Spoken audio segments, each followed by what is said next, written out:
रहे। स्कूल में ठीक ठाक किया? मिडिल क्लास फैमिली में माँ बाप का सिर्फ एक ही सपना होता है कि हमारे बच्चे पढ़े लिखे जाए। तुम्हारा पहला वीडियो जो वायरल हुआ था, कि सबसे पहली वीडियो मैंने इस पे बात बनाई थी, कूड़े में पड़ा भगवान। मुझे पता भी नहीं था कंटेंट क्रिएटर होता क्या है। मुझे पैसे की जरूरत भी थी क्योंकि मुझे कुछ तो करना ही है ना भाई, मैं क्या करूं। उनका नंबर लिखा हुआ होता है फोटोग्राफर का, बस मुझे आप इतना कर दो कि अब मुझे ना कैमरा चलाना सिखा देना, मैं आपके साथ रहूंगा। क्योंकि यार मैं किसी से काम सीखना चाह रहा हूँ, मुझे कोई काम नहीं सिखा रहा। तो मेरे दोस्त ने मुझे ऑफर कर दिया कि यार मेरी शादी है, तू मेरी फोटो खींच देगा। 1500 रुपए की बात हुई थी, और मैं सच बताऊं तो मुझे वो भी मिले नहीं थे। तुमने मुझसे कहा कि तुमने बहुत उतार चढ़ाव देखे। मम्मी ने मेरे से बोला कि यार तेरे पापा ये कह रहे हैं कि ये जो एक प्लॉट है ये बेच देंगे, तब तेरी बीटेक करवाएंगे। तो इनिशियली कितना कमाते थे यूट्यूब में? क्लोज दोस्त हो, परिवार के सदस्य हो, उनको देखा हथियार के साथ? पहले तो शादियों में फायरिंग होती थी खुलेआम की, मतलब बैठे शादियां होती। निजी जिंदगी में कभी कट्टा वट्टा इस्तेमाल किया आपने? हम ऐसे तो कुछ भी दिनचर्या में 20 चीजें ऐसी करते हैं जो सोशल में नहीं कर सकते आप। तो तुम गाड़ी चला रहे थे और 2 लोगों की जान चली गई थी, ऐसा हुआ था क्या? कितनी गाड़ियां ऐसी तुम्हारे पास? 8-10 गाड़ी 8-10 गाड़ियां। तो गाड़ी मैंने पहले बॉक्सटर ली, पोर्शे, और फिर जगुआर ली मैंने, ऑडी भी ली मैंने, फॉर्च्यूनर 2-2 3-3 स्कॉर्पियो, मैंने गाड़ियाँ बहुत ली भाई। तो आपको लगता है कि तानिया के पास वाकई में पैसा है कि नहीं? कुछ फैंस कह रहे हैं कि आप नयापन नहीं ला रहे हो अपने वीडियोस में। क्या करा जाए, किस तरीके से नयापन लाया जाए? एल्वेश और रजत आपके बहुत अच्छे दोस्त हैं। क्या वेलकम तुम्हें मिला भाई। खड़े होने की जगह नहीं कि यूट्यूबर्स वीडियोस बनाते हैं, 5-10 गाड़ियां रखते हैं, वो वीडियो बनाते हैं। हाँ। कि ये बाद में हम लोग को पता चलता है कि यार ये सब तो भाड़े की गाड़ियां हैं। ये सब क्यों करते हैं लोग? रहती, मैं तो आरसी अपलोड कर देता था तुरंत। कितना ऐसे खेत खरीद चुके हो? भाई मेरे पास करीब 40 बीघा खेत तो मेरे पास। किसी से प्यार हुआ अभी तक?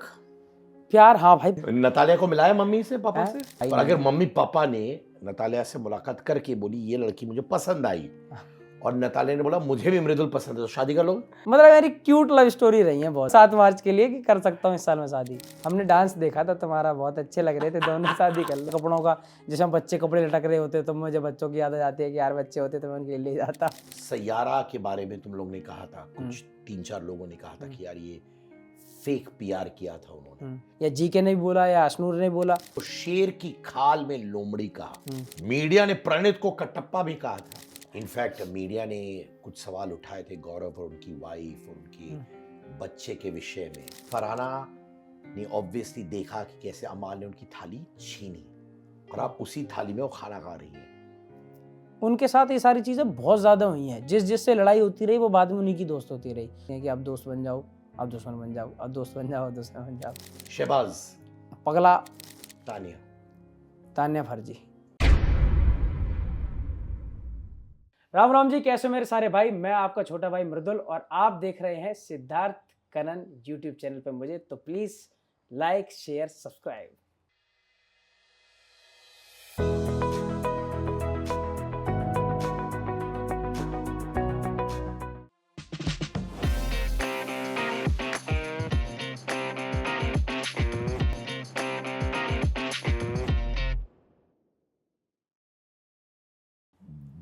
बिग बॉस बहुत हो गया जी। ठीक है। मैं जेन्युइनली जानना चाहता हूं, ये 25 साल का जो मृदुल बैठा है मेरे सामने, उसके बारे में सारी चीजें, यूट्यूब जर्नी हो, माता पिता हो, फैमिली हो, फेलियर्स हो। अगर मेरा भाई दुखी भी रहा है, मैं जानना चाहता हूं बचपन कैसा था तुम्हारा भाई? बचपन बिल्कुल जैसे हर घर में, एक आम परिवार में जैसे बच्चों का जीवन चलता है वैसे मेरा भी हुआ। और मैं जब हुआ तो मेरे दादाजी और मेरे घर में सारे लोग बहुत खुश थे। अब फिर होता क्या है कि मैं इटावा में पैदा हुआ था, तो उसके बाद में एक चीज़ होती है कि मम्मी आपकी चाहने लगती है। हर घर में ये रहता है कि हमारे बच्चे अच्छी जगह पढ़े हैं, ये हो। तो मेरे पापा जी नोएडा रहते थे, ठीक है, जॉब उनके काम रहता था, तो इस वजह से वहाँ थे। तो फिर मम्मी ने एक दो बार बोला होगा, तो फिर बाबा ने बोला कि चलो ठीक है, अगर बच्चे की ऐसी बात है, पढ़ाई लिखाई इनकी अच्छे से होनी चाहिए, तो इन्हें ले जाओ। तो पापा हमारे नोएडा ले आए थे हमें स्टार्टिंग से ही। तो जब मैं नोएडा गया तो नोएडा में मेरे मतलब जो भी मैं कुछ जाना, सीखा, समझा, बड़ा हुआ, दोस्त बने, पहला स्कूल, ये सब चीज़ें मेरी नोएडा में हुई। तो बिल्कुल आम परिवार में जो चीज़ें चलती हैं वो चीज़ मैंने भी सेम करी हुई है जो हर घर में होती है। तो घर में कौन कौन थे? Mummy papa? मम्मी पापा, बाबा दादी, मेरी बहन और मेरे चाचा चाची थे गांव में। हाँ। लेकिन यहाँ जब हम आ गए तो फिर मम्मी पापा, मेरी बहन और मैं, बाबा दादी मेरे आते रहते हैं, जाते रहते हैं, गाँव चले जाते हैं, फिर हमारे पास आ जाते हैं, ऐसे चलता है। और पिताजी क्या करते थे? पिताजी मेरे जॉब करते थे, यहाँ ग्रेटर नोएडा में एक कंपनी में जॉब करते थे और इसी वजह से वो हमें यहाँ पे ले आए कि चलो ठीक है, बच्चे भी यहाँ रहेंगे और यहाँ पढ़ाई वहाँ से ज़्यादा अच्छी है, तो और या फिर वो करें तो कुछ अच्छा करें। मतलब मिडिल क्लास फैमिली में माँ बाप का सिर्फ एक ही सपना होता है कि हमारे बच्चे पढ़े लिखे जाएँ या बच्चे कामयाब हो जाएँ। हम कोई शौक ना करें, कुछ भी कम खा लेंगे, कम अच्छे कपड़े पहन लेंगे, बस एक ही चीज़ कि बच्चे हमारे कामयाब हो जाए और अच्छा पढ़ लिख जाए। इसी सोच से हमारे पापा हमें नोएडा ले आए। स्कूल में ठीक ठाक किया? मैं स्कूल में भाई तारीफ जिन जिन चीज़ों में खराब रहा हूँ वो बताऊंगा, पर वाकई में मैं अपने स्कूल में फर्स्ट क्लास से लेके 12th तक जिस स्कूल में पढ़ा हूँ, मैंने 2 स्कूल के रहे थे, 10th तक था और फिर 10th के बाद 11th 12th मेरी अलग स्कूल से थी। एक सिंगल शिकायत होती है ना स्कूल में, आज तक कभी वो नहीं आई। आज तक स्कूल की एक शिकायत मेरे घर तक नहीं पहुंची कि आपके बेटे ने ये नहीं किया या फिर ये गलत करा। हाँ, याद करने में एक होता है ना कि हमारे स्कूल में काम मिलता था हमें करने को, तो यहाँ से हम टिक लगाती थी हमारी मैम और पेज पलटती रहती थी और 5 पेज के बाद यहाँ लगा देती थी कि ये सब कॉपी में नोट करके लाना, अपने मतलब लिख के लाना है। तो मैं जैसे 2 बजे अपने घर पहुंचा तो मैं खाना नहीं खाता था पहले, मैं लिखने बैठ जाता था कि मतलब जो स्कूल से काम मिला हुआ है ना उसे पूरे को कर डालूं कैसे भी। तो मम्मी मेरी, मैं पेन खत्म करे हैं मैंने दिन में, इतना लिखा है मैंने। जैसे हिस्ट्री में काम मिलता था बहुत ज़्यादा कि ये लिख दो, तो मैं काम करने में ऐसा था 1 नंबर। अपनी कॉपी किताब, बैग, अपना टिफ़िन, ज्योमेट्री, अपना बॉक्स और मेरी ड्रेस, मतलब जो किसी बच्चे की चीज़ें पूरी नहीं होती थी ना वो मृदुल की पूरी रहती थी। मैं बहुत ऑर्गेनाइज तरीके से बैग रखता था छोटे से अपने आप से, तो इन मामलों में बहुत अच्छा रहा। याद करने में थोड़ा कम अच्छा रहा हूँ, घर वाले मुझे डांटते भी थे कि थोड़ा सा याद भी किया कर, सिर्फ काम नहीं करना होता। पढ़ाई जैसे मैम ने बोला कि ये वाली चीज़ याद करके आई हो, तो मैं याद नहीं करता था, मैथ बहुत अच्छे से नहीं करता था, पर सभ्यता, संस्कार या टीचर की रेस्पेक्ट करनी है, उनकी बात माननी है, उसमें मैं 1 नंबर लड़का था, 1 नंबर। और ये जो रिस्पेक्ट करना टीचर्स वीचर्स, ये इसलिए आया है क्योंकि माता पिता को देखकर? हाँ बिल्कुल। मेरी मम्मी ना मेरी माँ मुझे हमेशा एक ही चीज़ कहती रही, कोई इच्छा नहीं है मेरे घर वालों की कुछ भी मुझसे कि ये करवाना था तुझसे या ये तू करेगा। मेरी मम्मी सिर्फ मुझसे ऐसे हाथ जोड़ के एक ही चीज़ कहती थी, बेटा तू कुछ मत करियो हमारे लिए, कुछ मत करियो, तू बहुत अच्छा कुछ करे मत करियो, पर कुछ खराब मत करियो, तू जैसा है हमें वैसा अच्छा लगता रहेगा, हम एक सिंपल साधारण लड़का हमारा होएगा, हम उसमें कुछ है खुश रहेंगे, लेकिन किसी को गलत मत करियो कभी भी। तो मैं उसी राह पे चलता रहा, क्योंकि मैं अपनी मम्मी को एक गिफ्ट तो दे सकता हूँ ना जीवन में, कि जब उसने यूँ कही है कि किसी को दिल मत दुखाइयो, इस घर में कभी 2 नंबर का पैसा मत कमाइयो, कभी कोई गलत काम करके इस घर में खुश होकर मत दिखाना, सब तुझसे खुश रहने चाहिए। तो मैंने कहा यार, मैं अपनी मम्मी अगर एक ही चीज़ मांगती है तो मैं उसे वो भी ना दूँ तो फिर क्या फ़ायदा। तो मैं फिर अपनी मम्मी की बात मेरे दिल में हमेशा रहती है कि कुछ बहुत अच्छा करें ना करें, पर कुछ खराब नहीं करेंगे किसी के साथ। तो यानी कि माँ बाप ने कभी ये नहीं बोला कि बेटा मेरा, हाँ, हम लोग का नाम रोशन करना, बेटा गाड़ी खरीदना, बेटा बंगला होना चाहिए, ये सब कभी नहीं बोला? 0%। मेरी जो बहन है उससे तो उम्मीदें रहती भी थी, क्योंकि वो पढ़ने में बहुत होशियार थी, बहुत ज़्यादा होशियार पढ़ने में, और चीज़ों में वो थोड़ी सी वैसी है कि बैग चाहे उसका सेट ना रहता हो पर उसे याद करने में, मैथ में वो बहुत होशियार थी। तो पापा मम्मी को उससे उम्मीदें रहती थी और मेरे से ये रहता था ये तो इसके लिए तो हम भैंस लेंगे, डेयरी वेरी खुलवाएंगे इसकी, अपना दूध निकालेगा, ज़्यादा और अच्छा करेगा तो ट्रैक्टर ले देंगे तो खेत वेत जोतने काम आ जाएगा लड़का। तो और ये मेरे लिए अच्छा रहा, क्यों? क्योंकि क्या है कि जिन बच्चों से मैंने देखा उम्मीदें लगा दी जाती है ना, वो बच्चे खुल नहीं पाते, उनके ऊपर एक प्रेशर हमेशा इस चीज़ का बन जाता है कि मेरे माँ बाप मुझसे ये चाहते हैं। मैं सच बता रहा हूँ कि मैं फ्री इसलिए फील करता हूँ और अच्छा मुझे ये लगता है कि मैं ज़्यादा कर पाया, क्योंकि उन्होंने मुझसे ये कह दिया कि तुझसे कोई उम्मीद ही नहीं है, तो कुछ भी कर दे। तो समझ रहे हो ना, फिर मैं फ्री था सब कुछ करने के लिए इस दुनिया में, कि जो कर पाऊँ वो मैं करके दिखा दूँ कि पापा मैं ये कर पाया। अगर पापा मुझसे उम्मीद रख लेते कि ऐसे बीटेक ही करवानी है, ये मैकेनिकल इंजीनियर ही बनना चाहिए, ये डॉक्टर ही बनना चाहिए, मैं डॉक्टर लाइन में एक्सपर्ट हूँ नहीं, बन नहीं सकता, और पापा की वही उम्मीद हो तो मैं एफर्ट उसी में लगाऊंगा और लास्ट में आके फेल हो जाऊंगा।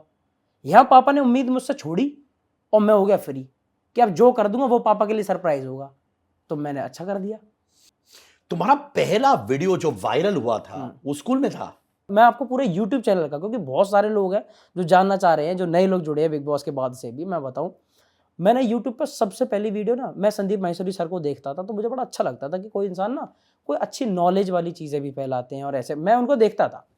तो अब क्या हुआ, मैंने अपनी सबसे पहली चीज़ शुरू करी। एक मेरा टॉपिक था, कूड़े में पड़ा भगवान। इस टॉपिक पे मैंने सबसे पहली यूट्यूब की सबसे पहली वीडियो मैंने इस पे बात बनाई थी, कूड़े में पड़ा भगवान। और उसके लिए मैंने कम से कम 10 दिन पहले से कुछ चीज़ें, जैसे कलावा होता है ना, कलावा का रैपर होता है जो पन्नी चढ़ी होती है उसके ऊपर, उस पर भगवान बने होते हैं। सरस्वती कपूर आता है, उस पर सरस्वती माँ बनी होती हैं। अगरबत्ती आती है, उस पर बनी होती है। शादी के कार्ड्स होते हैं, उन पर भगवान बने हुए होते हैं। तो मैंने सबसे पहले बोलने की एक वीडियो बनाई थी। मैंने कहा यार, हम अपने धर्म को इतना आगे रखते हैं, इतनी सारी चीज़ें करते हैं, और हम अपनी 2 रुपए की चीज़ें, ये जो कपूर और कलावा है, इन्हें बेचने के लिए सीधा कनेक्ट करते हैं इंसान को भगवान से, और भगवान छाप देते हैं। जब आप कपूर यूज कर लेते हो तो वो कपूर सीधा सीधा पड़ा होता है कूड़ेदान में, गंदी से गंदी जगह भगवान की फोटो पड़े होते हैं, कार्ड्स पड़े होते हैं। तो मैंने वीडियो बनाई थी कि यार, हम जिनकी इतनी रेस्पेक्ट करते हैं, हमारे माँ बाप से बड़ी कोई हमारी कहीं चीज जुड़ी होती है आस्था, तो वो ईश्वर से है, और वो ईश्वर आपके सामने कूड़े में पड़ा रहता है, तो आप ये बर्दाश्त कैसे कर लेते हो। मैंने ये वीडियो बनाई थी, सबसे पहली वीडियो मैंने डाल दी मेरे चैनल पे। मैंने वो पूरी शेयर करवाई, सब कुछ करवाया। 1600 व्यूज आए उसके, 1600 व्यूज, सिर्फ 1600 व्यूज। तो मुझे लगा कि यार ठीक है। कुछ दिन बाद वो किसी एक ऐसे हिंदुत्व या फिर सनातनी टाइप का कोई एक पेज था, उस पेज ने वो वीडियो डाली होगी मेरी उठा के, कि एक बच्चा क्या बात कहना चाह रहा है यार, इसकी बात समझो। और मैं बहुत छोटा था, बाई फेस भी अगर आप मुझे देखो तो मैं बिल्कुल छोटा लग रहा हूँ उसमें। वो वीडियो उस पेज पे चली गई करीब 40-50 मिलियन व्यूज, मतलब अलग लेवल का व्यूज। जब व्यूज कोई गिनता था ना कि अरे 1 मिलियन व्यूज कुछ होते थे, तब उस वीडियो पे इतने शेयर, इतने मिलियन व्यूज थे। मेरे पास रैंडम लोग मुझसे कहने लगे कि मृदुल, बहुत अच्छा बोला तूने, बहुत अच्छा बोला तूने। मैंने कहा, मैंने क्या बोला है? मैंने कि मेरे चैनल पर जो टोटल 1600 व्यूज आए हैं, जिसमें से 1200 व्यूज तो मेरे भेजे हुए हैं कि मैंने जानबूझ के किसी के फोन में चलवाई ये चीजें। तब भाई फिर क्या हुआ, वहां से ये चीजें चलनी शुरू हुई कि लड़के ने अच्छा बोला। फिर यूट्यूब चैनल मेरा बनना शुरू हुआ, उस पर कुछ सब्सक्राइबर आए। फिर मैंने 4-5 मोटिवेशनल वीडियो डाली। उसके बाद फिर मेरा क्या हुआ कि दोस्तों ने, यारों ने बोला कि हम भी साथ में कुछ काम करेंगे। तो जो मैं बोलता था वो तो अपने किसी अकेले ही बोल सकता हूँ ना। फिर मैंने अपनी फैमिली के साथ, अपने दोस्तों के साथ मिलकर यूट्यूब चैनल की कॉमेडी वीडियोस बनानी शुरू करी। पर चैनल उसी टॉपिक से शुरू हुआ था। पर मैं जानना चाहता हूँ कि हमेशा अंदर ही अंदर ये था कि मुझे कंटेंट क्रिएटर बनना है? नहीं, बिल्कुल भी मुझे पता भी नहीं था कंटेंट क्रिएटर होता क्या है। मैं सच बता रहा हूँ। क्यों? और मैं तब से ये इन चीज़ों पे भरोसा करने लगा हूँ कि मैं बहुत ज़्यादा ना सोच के नहीं चलता कि ये प्लान करना है। प्लान करने वाली चीज़ें मेरी लाइफ में, मतलब हो सकता है दूसरे लोगों की ज़िंदगी में प्लान करने वाली चीज़ें उन्हें मिली हों, पर जो मैंने अगर प्लान किया, उससे चीज़ें अलग हुई और वो उससे बेहतर हुई। तो मैं ये मान के चलता हूँ कि गो विद द फ्लो। कोई चीज़ हो रही है, आप करो, ईमानदारी से करो, मेहनत से करो। जो चीज़ करो उसमें पूरी जान लगा दो, अपनी नीयत साफ रखो। फिर जो चीज़ करोगे वो शायद ईश्वर करवा रहे हैं, जो भी करवा रहा हो बेहतर ही होगी। क्योंकि मेरे साथ ऐसा हुआ, मैं सोचता था मैं होटल मैनेजमेंट करूँगा। 12th के बाद मुझे शौक था कि अच्छा खाना मिलेगा मुझे खाने को होटल में। मैं कम से कम साफ एसी वाले होटल में अच्छे में रहा करूँगा।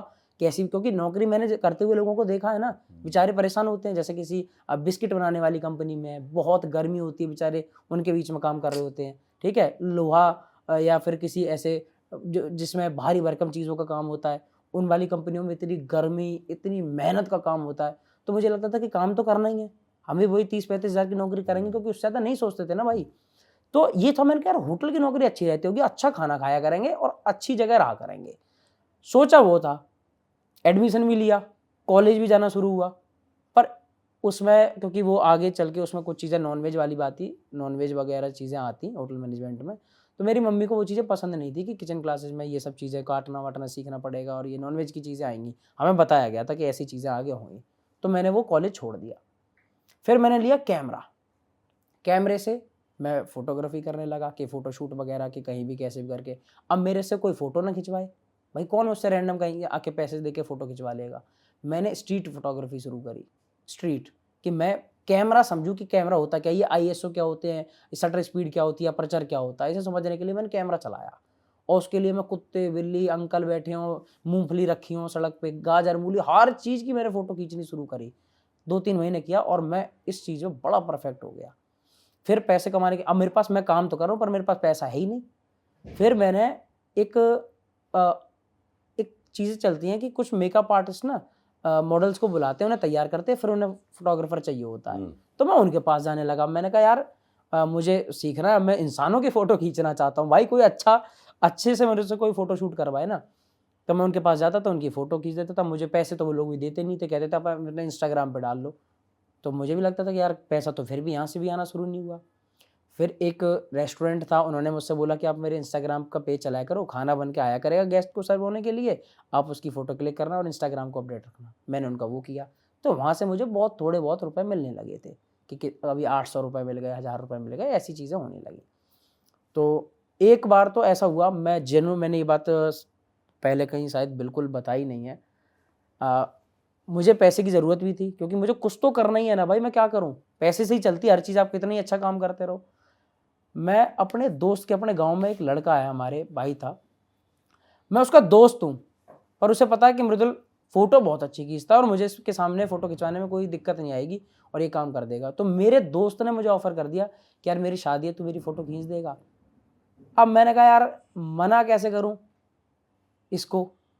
तो मैं अपने दोस्त की शादी में, जिसमें और लोग उसके दोस्त बन के आए थे और मैं उसकी शादी में फ़ोटोग्राफ़र बन के गया था, और लगातार मैंने अपनी दोस्त की ही बग्गी पे खड़े होके, और दोस्त नाच रहे हैं तो मैं कैमरा लेके फ़ोटो खींच रहा था। मुझे याद है वो दिन बहुत अच्छे से, क्योंकि मेरे लिए वो बहुत अजीब भी था। मैं काम ज़रूर कर रहा था, पर मुझे ये थी कि आज मैं अपने दोस्त की शादी में दोस्त बन के नहीं, उसका फ़ोटोग्राफ़र बन के आया हूँ, पर मुझे ये करना है क्योंकि मुझे काम करना है और मुझे पैसे कमाने हैं।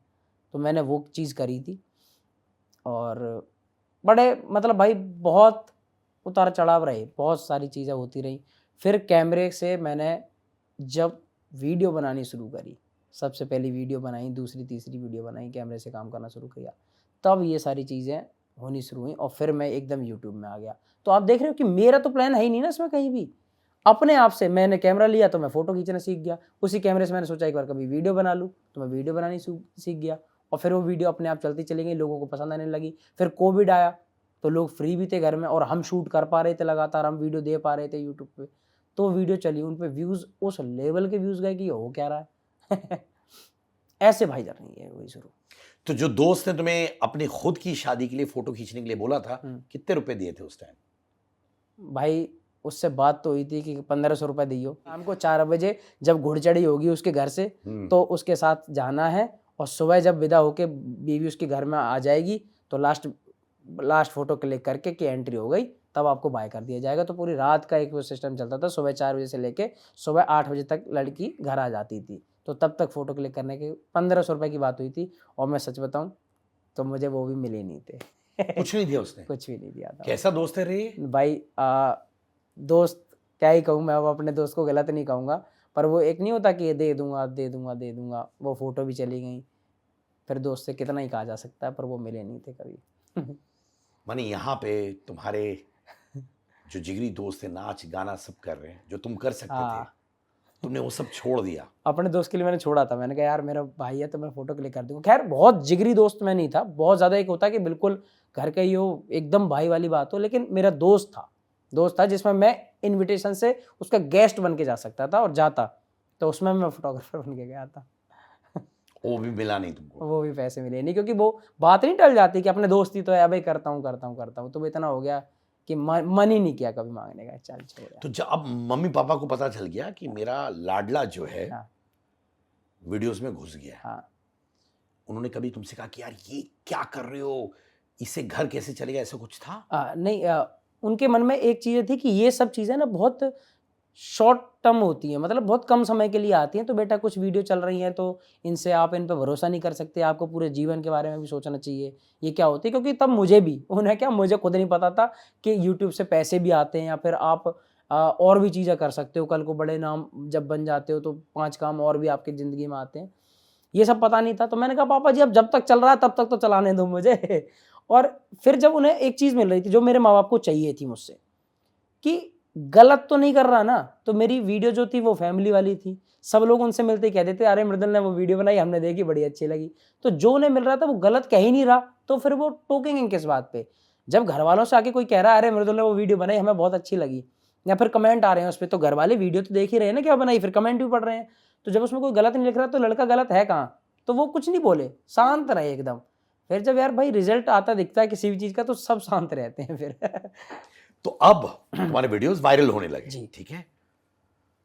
इटावा, हुँ, गांव, हुँ, दिल्ली, हुँ, जहां पे तुम्हारे मित्र हुँ। हैं, फैमिली मेंबर्स हैं, उन सबको समझ आ गया कि अब ये बंदा कुछ अलग कर रहा है और अच्छा कर रहा है। हाँ, अलग कर रहा है लेकिन कुछ-कुछ लोगों ने, लोकल एरिया के लोगों ने, उन लोगों ने पहले टाँग देखो क्या होता है कि आप स्टार्टिंग में कुछ भी करना शुरू करो, पहले आपकी टाँग खींची जाती है। थोड़ी-सी भी अगर आपको सक्सेस मिलेगी तो लोग उसकी वाहवाही कुछ लोग तो करेंगे, पर कुछ लोग ये भी कहेंगे अबे कुछ नहीं होता है इनसे, ये सब है 4 दिन की चीज़ें हैं, ये बंद हो जाएँगी, कुछ जल नहीं जाते होता। हैं। जलने वाली चीज़ आने लगी।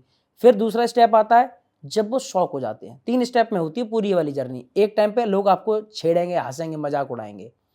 दूसरे टाइम पे बिल्कुल शांत हो जाएँगे कि ये हो क्या रहा है?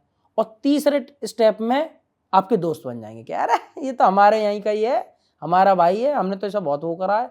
इस वाले ज़ोन में आ जाते हैं फिर वो। फिर वो आपसे रिश्ता भी बनाने लगेंगे, जो आपके विरोधी थे, वो भी। क्यों? उन्हें पता अब तो काम हो गया ना, अब तो हम कुछ कर ही नहीं सकते।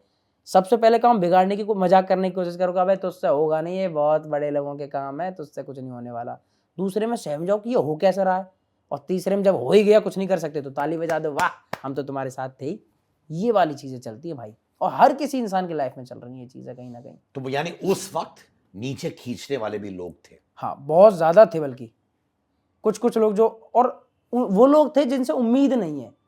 बाहर के लोग, दूर के लोग जो व्यूअर हैं, वो तालियाँ बजा रहे हैं आपके लिए, और लोकल के लोग, कुछ ऐसे रिलेटिव्स, वो ये फैमिलीज़ के दिमाग में ये डाल रहे हैं, ये क्या करने लगा है? अच्छी कोई पढ़ाई-वढ़ाई करे, अच्छी कोई, मतलब समझ रहे हो ना, एक टोंटबाजी की तरीके से कि कोई पढ़ाई करो, कुछ क्या कर रहे हो, कुछ दूसरी चीज़ करो इनसे, जिससे क्या पता माँ-बाप प्रेशर बना के इसका काम बंद करवा दें।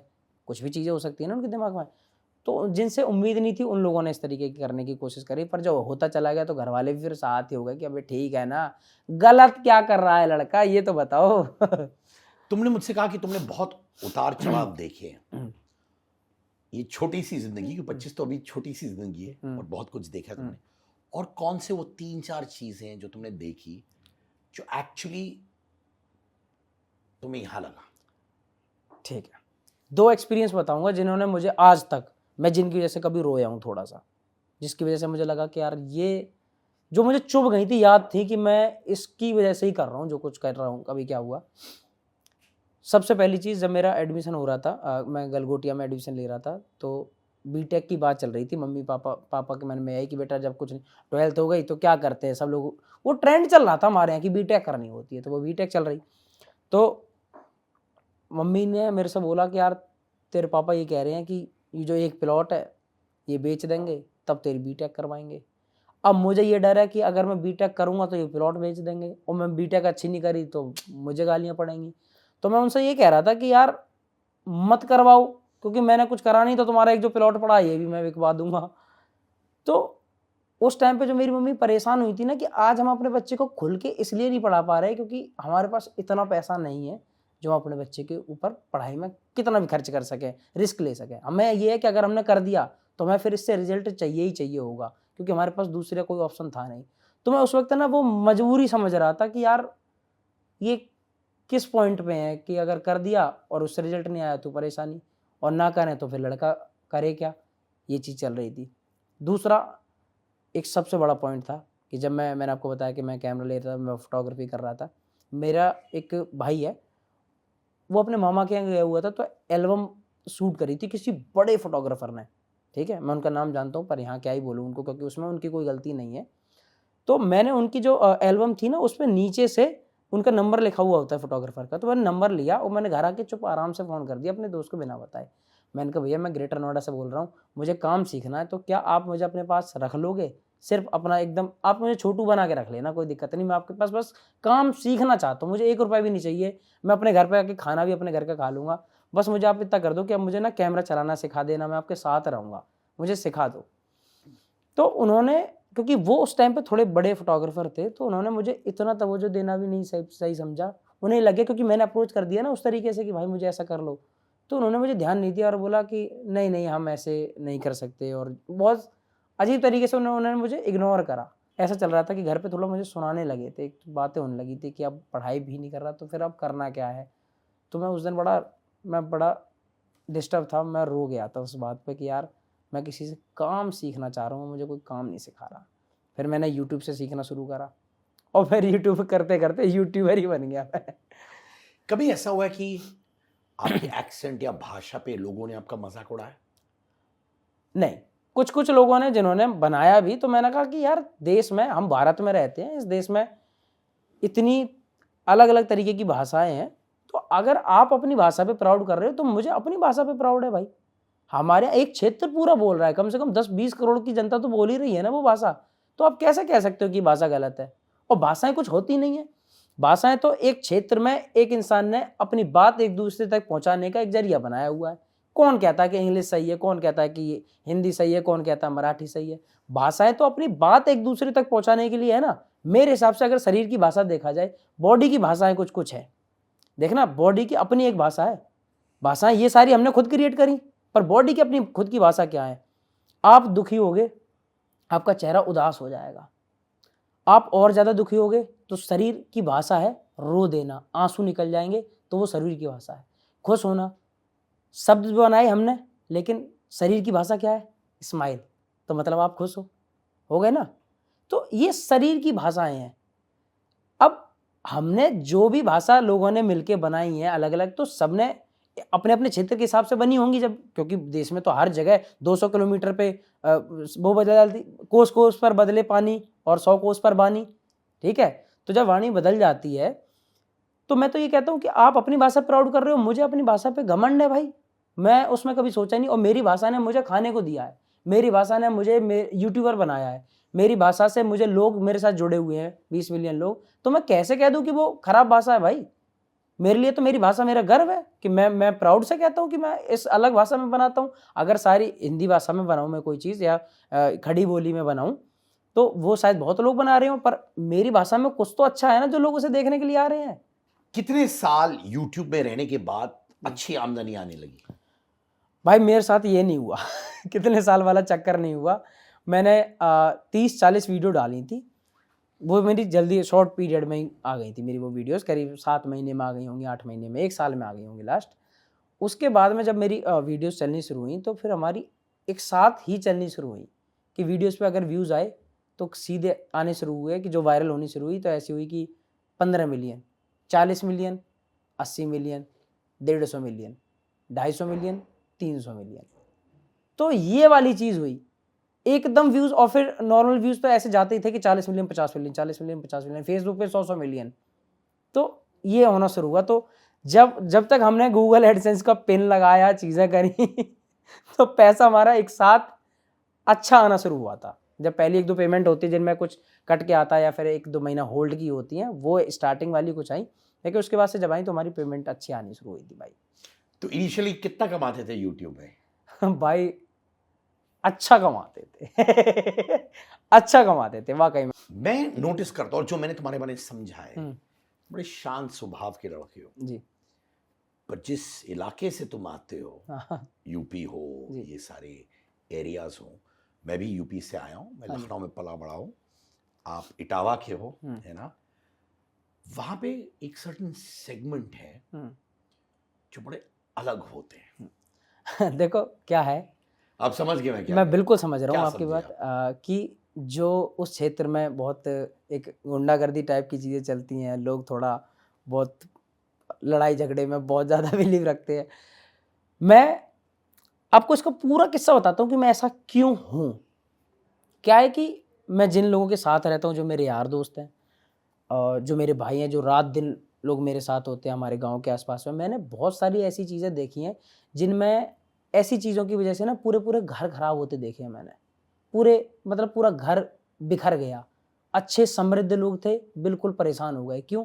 क्योंकि इन सब चीज़ों के चक्कर में लग गए। ये इन सब लड़ाई चीज क्या झगड़े है? लड़ाई झगड़े के चक्कर में, कोर्ट कचहरी के चक्कर में, पुलिस थाने के चक्कर में। मेरी एक जिम्मेदारी बनती है कि अगर मैं यूट्यूब पे हूँ तो रियल लाइफ में मैं कुछ भी करूँ। आप एक तरीके से बताता हूँ कि आप अपने घर में बैठ के कुछ भी करते रहो, किसी को कोई परेशानी नहीं, लेकिन वही काम अगर घर के बाहर करोगे तो गलत है ना।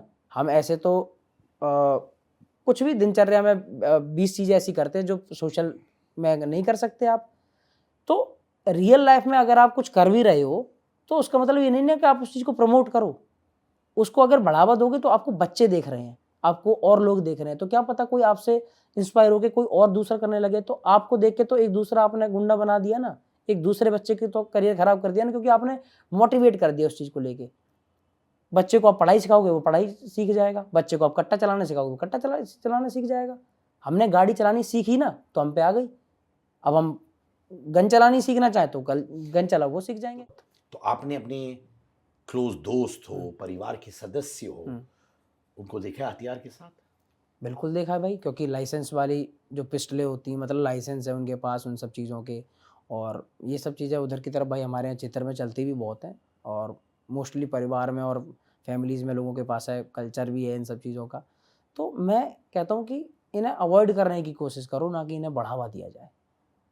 पर आपने देखा है करीबी तौर से लोग हथियार एक दूसरे पे इस्तेमाल करते हैं? बहुत देखा है भाई। पहले तो शादियों में फायरिंग होती थी खुलेआम की, मतलब बैठे शादियां होती हैं इस और तरीके ये की। आपके सामने हुआ है? हाँ बिल्कुल मेरे सामने। अभी क्या होता है वैसे? मतलब अगर 20 लोग शादी में आए हुए हैं, जैसे शादी में 200 लोग इनवाइट करे गए हैं, तो 20 ऐसे आए हैं जिनके पास अपने लाइसेंस की पिस्टल वगैरह हैं, तो वो शादी में जश्न के तौर पे कि 20 के 20 एक साथ निकालो, फायरिंग तड़ातड़ तड़ातड़ तड़ातड़ गोलियां चल रही हैं, किसी को लग जाए, है ना, और उससे दूसरे लोग समझ रहे हैं ना, उससे एक अलग वो एक मजा आता है, एक फील आती है लोगों को कि भाई क्या बात है, फायरिंग चल रही है। तो उसके अलग अलग तरीके के बहुत सारे नुकसान भी हैं। अब तो खैर ये सब चीज़ें पुलिस की वजह से और हमारे सब चीज़ें थोड़ी सी बंद है, इन पर कंट्रोल हुआ है बहुत, लेकिन जब ये होती थी तो बहुत बड़े लेवल पे होती थी और लोग बड़े एक्साइटेड रहते थे सब देखने के लिए। और जो नए बच्चे हैं वो भी हर बात पे कट्टे की बात करने की सोचते थे कि यार गन गन गोली मार दूंगा, ये कर दूंगा। और कितने उम्र के होते हैं बच्चे लोग? अरे छोटे बच्चे, बच्चों को क्या है, जो आप सिखा दोगे उन्हें ABCD सिखाओगे तो ABCD सीखेंगे, उन्हें ये क्या नाम है AK-47 बताओगे तो वो AK-47 जानने लगेंगे। तो इस वजह से उनको कम से कम प्रमोट करना ही ज़्यादा बेहतर है। निजी जिंदगी में कभी कट्टा वट्टा इस्तेमाल किया आपने?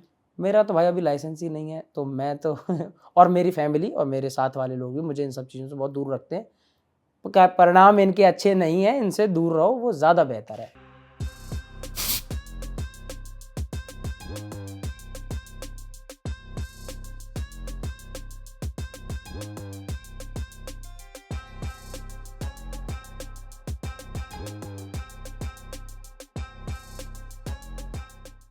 पर एक इंसिडेंट हुआ और मुझे बताओ क्या हुआ था? तुम गाड़ी चला रहे थे और 2 लोगों की जान चली गई थी, ऐसा हुआ था क्या? नहीं नहीं, मैं गाड़ी चला ही नहीं रहा था, लोग हेडलाइन बनाने के लिए कुछ भी कर देते। मेरी गाड़ी थी लैम्बोर्गिनी, तो उस पर जय श्री राम लिखा हुआ था, तो वो मेरे नाम से और उसकी वजह से कि मृदुल की गाड़ी है, कोई और चला रहा था, तो उसकी वजह से उससे वहाँ एक्सीडेंट हुआ एक।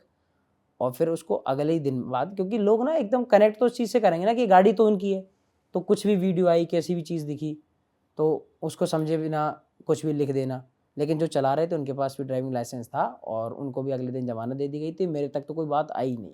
मैं सच बताऊं तो मेरे पास तो एक सिंगल फ़ोन होता है ना, वो भी नहीं आया। और 2-3-4-5 दिन बाद उन लोगों ने बोला था कि, क्योंकि वो सब चीज़ें वीडियो में साफ दिख रही थी कि कोई और चला रहा है और कुछ हो रहा है। ये सब हेडलाइन बना दी जाती है जिससे एकदम वो क्रिस्प लगे, एकदम न्यूज़ जो है वो एकदम वायरल जाए कि उनकी गाड़ी से ये हुआ। तो पर ऐसा कुछ भी नहीं हुआ था। फिर जनता ने खुद ही उन सब चीज़ों पे जैसी ऐसी न्यूज़ थी, उन पे लोगों ने खुद ही कमेंट करना शुरू कर दिया कि अबे पागलों देख तो लो, उसमें तो वो है भी नहीं, क्यों फालतू में ऐसे वो करते रहते हो। पर नाम 2 को लोगों खराब। की जान गई थी या उसमें? नहीं कुछ भी नहीं गई थी, ये सब वो है कि हेडलाइन बनाने के लिए। और वो भी कुछ नहीं हुआ था उसमें? कुछ भी नहीं हुआ था। सिर्फ एक मजदूर है, उनके पैर पे गाड़ी चढ़ गई थी एक के, और एक भाई थे, उनके भी थोड़ी सी चोट आई थी, तो उनका इलाज करवाने के लिए जिन भाई से एक्सीडेंट हो गया था, हमने उनसे बोल के जानबूझ के कि भाई आप इनका पूरा प्रॉपर इलाज करवाओ, और फिर उन्हें जल्दी से 2 दिन बाद तो कोर्ट से भी उन्हें जमानत मिल गई थी, बिल्कुल ठीक।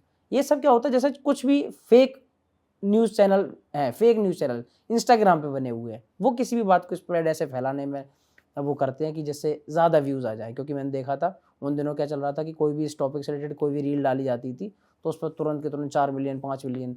इंस्टाग्राम पे तो कुछ भी, क्या स्क्रॉल करते रहो तो कुछ भी आता रहता है ना सामने। आजकल तो मैं देख रहा हूँ AI से कुछ भी बना रहे हैं। AI की, मैं बाहर निकला हूँ, मेरी फोटोज किसी के साथ भी जुड़ी हुई है, मेरे साथ विराट कोहली सर खड़े हुए हैं, डेविड बेकहम खड़ा हुआ है। अरे वो छोड़ो यार, 2 दोस्त 2 भाई हाथ पकड़ के यार हंस रहे हैं, उसका क्या करवा देते हैं लोग भाई। बस तो यही सब चीजें हैं कि वो एक एंटरटेनमेंट के तौर पे कुछ भी उस वक्त की बात बनाओ जिससे 4 व्यूज ज्यादा आ जाएं, लेकिन सब कुछ पता तो होता ही है ना उस वक्त ऑफिशियली। तुम पे नेगेटिविटी आई थी क्योंकि लोगों को लग रहा था एक सर्टेन सेगमेंट की तुमने गाड़ी चलाई थी न- और 2 लोगों को मारा क्योंकि ये न- फॉल्स नरेटिव चल रहा था। वो चल रहा था, लेकिन वो मीडिया ने भी और पुलिस प्रशासन ने भी सब कुछ अपने आप से बैठ के क्लियर कर दिया कि इसमें ना मृदुल की कोई गलती है और ना इसमें मृदुल का कोई लेना देना है। जिस बंदे से एक्सीडेंट हुआ है वो हमारे पास है और हम पूरी कार्रवाई वो कर आपका रहे हैं। दोस्त चला रहा था गाड़ी? नोन था, मैंने एक दोस्त के पास गाड़ी दी हुई थी, तो वो किसी से वो मतलब चला रहे थे, शॉपिंग करके अपने घर की तरफ जा रहे थे, तो गाड़ी भी कोई बहुत तेज़ नहीं चल रही थी, बस उनका ध्यान वहाँ से भटका और जैसी भी चीज़ें हुई तब हुई। और वो जो 2 इंसान जिनको वो ये हुआ, उन, घायल हुए उन, थे, वो ठीक है? उनका पूरा ध्यान, और मैं तो अभी बिग बॉस में था क्योंकि बिग बॉस के जाने के 1-2 महीने पहले की बात है, और अब वो बिल्कुल ठीक होंगे। मैंने तब उनका हालचाल लिया था जब एक्सीडेंट हुआ था, तो वो 10 से 15 दिन हॉस्पिटल में थे, तो मैंने उनसे पूछा था, जिन लोगों से एक्सीडेंट हुआ उनसे पूछा मैंने कि इनका पूरा ध्यान रखना, और जब तक ये ठीक ना हो जाए तो जो भी इनका खर्चा बन रहा हो, भाई उनकी आमदनी भी तो रुकी होगी ना अगर वो हॉस्पिटल में हैं और बेड रेस्ट कर रहे हैं, तो उनको प्रॉपर मतलब हर तरीके से उनका ध्यान रखा जाए। इतनी सारी चीज़ें करवा के तब मैं बिग बॉस में गया था। बिग बॉस में जाने से पहले हम्म, मैंने सुना जब ये फोन कॉल आया बिग बॉस का, हम्म। तुम कहीं थे? मेरे बाबा दादी ना कभी फ्लाइट में नहीं बैठे, तो मेरा मन था कि मैंने फ्लाइट में कहाँ घुमाने ले जाऊँ, ठीक है। और उनकी हमेशा इच्छा रहती है, वो कोई वहाँ तो जाएंगे नहीं कि भाई बेटा मुझे तुम कहीं दुबई लेके जाओ, है ना, या ना उनका कि मॉरिशस लेके जाओ। वो कहीं भी जाना चाहते तो उन्हें सीधी यही पता होती कि मथुरा वृंदावन ले चल बेटा, अयोध्या ले चल। तो मैंने कहा कि यार मैं ना आपको उज्जैन ले चलूँगा। तो मैंने पहली बार फ्लाइट करी थी जब मेरे 1 मिलियन सब्सक्राइबर हुए थे यूट्यूब पे। तो मैंने कहा कि अब मेरे पास पैसे भी हैं जो मैं अपने बाबा दादी को घुमा सकता हूँ। तो मैं और मेरे दादाजी, मेरी दादी, मैं तीनों को लेके महाकालेश्वर गया था। तो जब मैं गया तो मैं वहाँ से भाई इतना अच्छा कनेक्ट हुआ। मैं उनका धन्यवाद करने गया था कि यार भगवान जी आपने लाइफ में इतना कुछ दिया और इतना अच्छा मुझे लोगों का प्यारा बना के रखा, तो उसके लिए आपका धन्यवाद। फिर भाई मैं ऐसा कनेक्ट हो गया वहाँ से कि जब भी मेरी लाइफ में कोई अच्छी चीज़ होती है तो मैं सीधा वहाँ पहुँच जाता हूँ। अपने जन्मदिन पे तो पहुँचता ही हूँ। तो जैसे ही मैं कालेश्वर के दर्शन करके बाहर निकला हूँ, तुरंत मेरे पास फ़ोन आता है कि बिग बॉस के लिए कुछ बात चल रही है, तो फिर आओगे? मैंने कहा हाँ भाई देखेंगे पक्का। फिर वो बात वहाँ पे ऐसे चलती रही कि बताएँगे चल रहा है, बताएँगे चल रहा है, डेट बताएँगे, डेट बताएँगे। फिर जब वो फाइनल कॉल आई तो मैं वहाँ फिर पहुँचा। मैंने कि जा रहा हूँ जी, आप कृपा बना के रखना, और जीत के आऊँगा या पहले बाहर हो जाऊँगा, जैसे भी होऊँगा आपके पास दोबारा आऊँगा। तो मैं जब बिग बॉस से बाहर भी हो गया तो मैं सबसे पहले सीधा फिर वहीं चला गया। मैंने कहा और फिर बहुत बेहतर होने लगे। तो फिर ये कि यार ये सब आपकी कृपा है, क्योंकि मेहनत सब कर रहे हैं, समझ रहे हो ना। मैं मेहनत तो बहुत लोग हैं भाई, मैं खुद कहता हूँ कि मैंने यूट्यूब पे इतने ज़्यादा क्रिएटर देखे जिन्होंने, मैं खुद मानता हूँ कि उन्होंने मुझसे ज़्यादा मेहनत करी होगी। तो फिर चीज़ें जब मेरे साथ हो रही हैं तो मैं मान सकता हूँ कि मैंने मेहनत करी है, मेरी सोच ईमानदार रही है, लेकिन ये सब जो हो रहा है उसमें ईश्वर की कृपा है। आपने जय श्री राम लिखवाया लैम्बोर्गिनी में ना, जी, क्यों किया? बताता हूँ। मैं बचपन में जैसे डेस्कटॉप था घर में, कंप्यूटर था, तो उस पे वॉलपेपर लगा देता था लैम्बोर्गिनी का, और गाड़ी सब लगाते हैं, हर बच्चा लगाता है वो लैम्बोर्गिनी का वॉलपेपर। तो मैंने लगाया, तो मैं कहता था अपनी मम्मी से, मम्मी एक दिन लैम्बोर्गिनी लूँगा। तो मेरी मम्मी वो वाला हँसती थी, बहुत ज़्यादा वाला। अपने मन में एक हँसना नहीं होता, जैसे आदमी बिना हँसे जो हँस रहे होते हैं कि "हैं, क्या बात कर रहा है", ऐसी कि क्या है हमारे के पास कोई ऐसी चीज़ नहीं कि लैम्बोर्गिनी का हम ख्याल देखें और ये पढ़ता लिखता है नहीं, लैम्बोर्गिनी की सोच रहा है। तो तब जब वो मिली, और बहुत सही एज पे मिली, मैं 22 साल का था तब मैंने वो जब ली, तो अब आप मानोगे ना कि जिस चीज़ को आपको उम्मीद ना हो वो आपको मिल गई, तो फिर आप धन्यवाद किसका करोगे? मालिक का, कि यार ये तो सडन हुई ना। तो फिर मैंने कहा जिसकी देन है उनका नाम इस पे होना चाहिए। तो फिर मैंने पब्लिक से भी मैंने कहा कि मैं ऐसा सोच रहा हूँ। फिर तो सब लोगों ने कहा हाँ, यस भैया बहुत यूनिक चीज़ होगी, प्लीज़ आप करो। फिर मैंने उस पे लिखवाया था जय श्री राम और वो सुपर वायरल हुई, मैं सच बताऊँ। उसके बाद उस गाड़ी को ऐसा कोई होगा नहीं जिसने देखा ना हो। इतने कमेंट, इतनी लविंग गाड़ी थी ना फिर वो कि वाह! उसके साथ तू कोई फ़ोटो डाल दे, तुरंत फ़ोटो। अभी भी वो गाड़ी है? भाई उसका एक्सीडेंट हो गया। वही जो आपको बताया था, उसका एक्सीडेंट हो गया और वो ठीक होगी तो मैं दोबारा, मेरी बहुत इच्छा है, क्योंकि अब उसके साथ बहुत सारी चीज़ें जुड़ी हुई हैं, मेरी मेमोरीज जुड़ी हुई हैं। तो मैंने बात कर रखी है कि गाड़ी ठीक हो जाए तो मुझे वो गाड़ी लेनी है, अपने पास में रखूँगा गाड़ी को। अब तो अभी ठीक होने के लिए दी है क्या? ठीक होने के लिए है गाड़ी। लग रहा होगा ना कि अपने हाथ का एक हिस्सा चला गया है ना, या अपने दिल का एक हिस्सा चला गया हाँ, है। अब तो मुझे लगता है कि यार ऐसा मैं जल्दी से जल्दी उसे घर ले आऊँ, मेरी बहुत इच्छा है अब। कितनी गाड़ियां ऐसी तुम्हारे पास? भाई मैंने गाड़ियों का बहुत शौक मुझे एकदम चढ़ा क्योंकि बच्चों को चढ़ता है और फिर उनके पास पैसा भी हो तो उनका मन ज़्यादा करता है। तो क्योंकि पापा जी से तो लेना नहीं था हमें, हम खुद कर रहे थे तो हमें खुद की इच्छा तो पूरी कर ही सकते हैं ना। और फिर वो वाली बात भी हो जाती है कि जो 25 साल पे मज़ा आया उस गाड़ी को चलाने का वो 60 पे नहीं आएगा। तो मैंने कहा पहले इसे ख़त्म करके फिर ही करो, इसे ख़त्म कर देते हैं। तो गाड़ी मैंने पहले बॉक्सटर ली, पोर्शे, और फिर जगुआर ली मैंने, ऑडी भी ली मैंने, फॉर्च्यूनर 2-2 3-3 स्कॉर्पियो, मैंने गाड़ियाँ बहुत ली भाई, ठीक है। लैम्बोर्गिनी भी ली टॉप पे। स्विफ्ट से शुरू किया था, फिर मैंने लैम्बोर्गिनी पे आके रुका हूँ। उसके बाद में अब पता नहीं क्यों भाई, या तो मैं थोड़ा बड़ा हो गया हूँ, हर दिन आप कुछ ना कुछ सीख रहे होते, ऐसे लोगों के बीच में बैठते हो जो आपको बहुत सारी बातें सिखा देते हैं कि नहीं यार और चीज़ों पे भी ध्यान दो, और फिर आपका शौक भी खत्म हो जा चुका होता है ना। एक टाइम पे आपको बहुत बड़े घर की इच्छा होती है, जब घर बन जाता है 1 साल रह लेते हो तो उस घर से भी थोड़ा-सा ऐसा हो जाता है कि यार ठीक है अब तो रह ही रहे हैं ना। तो मेरा ना गाड़ियों का क्या हुआ कि भगाने के लिए मेरी मम्मी ने मुझे 1000 कस्में दे दी, तो मैं गाड़ी अपनी भगानी मैंने बिल्कुल बंद कर दी, ठीक है। 1000 कस्में, ठीक है। लाखों कस्में थी मुझ पे कि बस तूने ले लिया पर तू अब इसे चलाएगा नहीं, भगाएगा नहीं। हाँ। फिर वो पॉपुलर इतनी ज़्यादा हो गई कि ऐसी गाड़ी तो पॉपुलर हो जाती है ना, एकदम दिखने लगती है कि ये मृदुल जा रहा होगा इसमें, तो उनको चलाना मैं बंद करने लगा धीरे-धीरे, क्योंकि एक बार लेके निकलो तो साथ में बहुत सारे बाइक वाले लोग हैं, साथ में गाड़ी लगी हुई है, बहुत फॉलो करते थे और इतनी भगाते थे साथ में कि 1-2 लोगों की चोट भी लग जाती थी कि गिर गए कभी, और साइड में देख-देख के भगा रहे हैं गाड़ी अपनी मेरे साथ, तो आगे ध्यान नहीं दिया, कभी एक्सीडेंट हो जाए किसी का। तो मुझे लगा कि अब प्राइवेसी में थोड़ी-सी दिक्कत आ रही है, तो अब मैं उनको बहुत कम यूज़ करता हूँ और धीरे-धीरे मेरा इनका शौक जो है, जो कल को मैं दूसरी भी ले सकता हूँ, मुझे कोई बड़ी बात नहीं है। शायद विचार बदल जाएँ, दूसरी कोई और अच्छी गाड़ी ले आऊँ। पर मेरा जो शौक था कि मुझे शौक के तौर पे लेनी है, वो तो अब कम है भाई।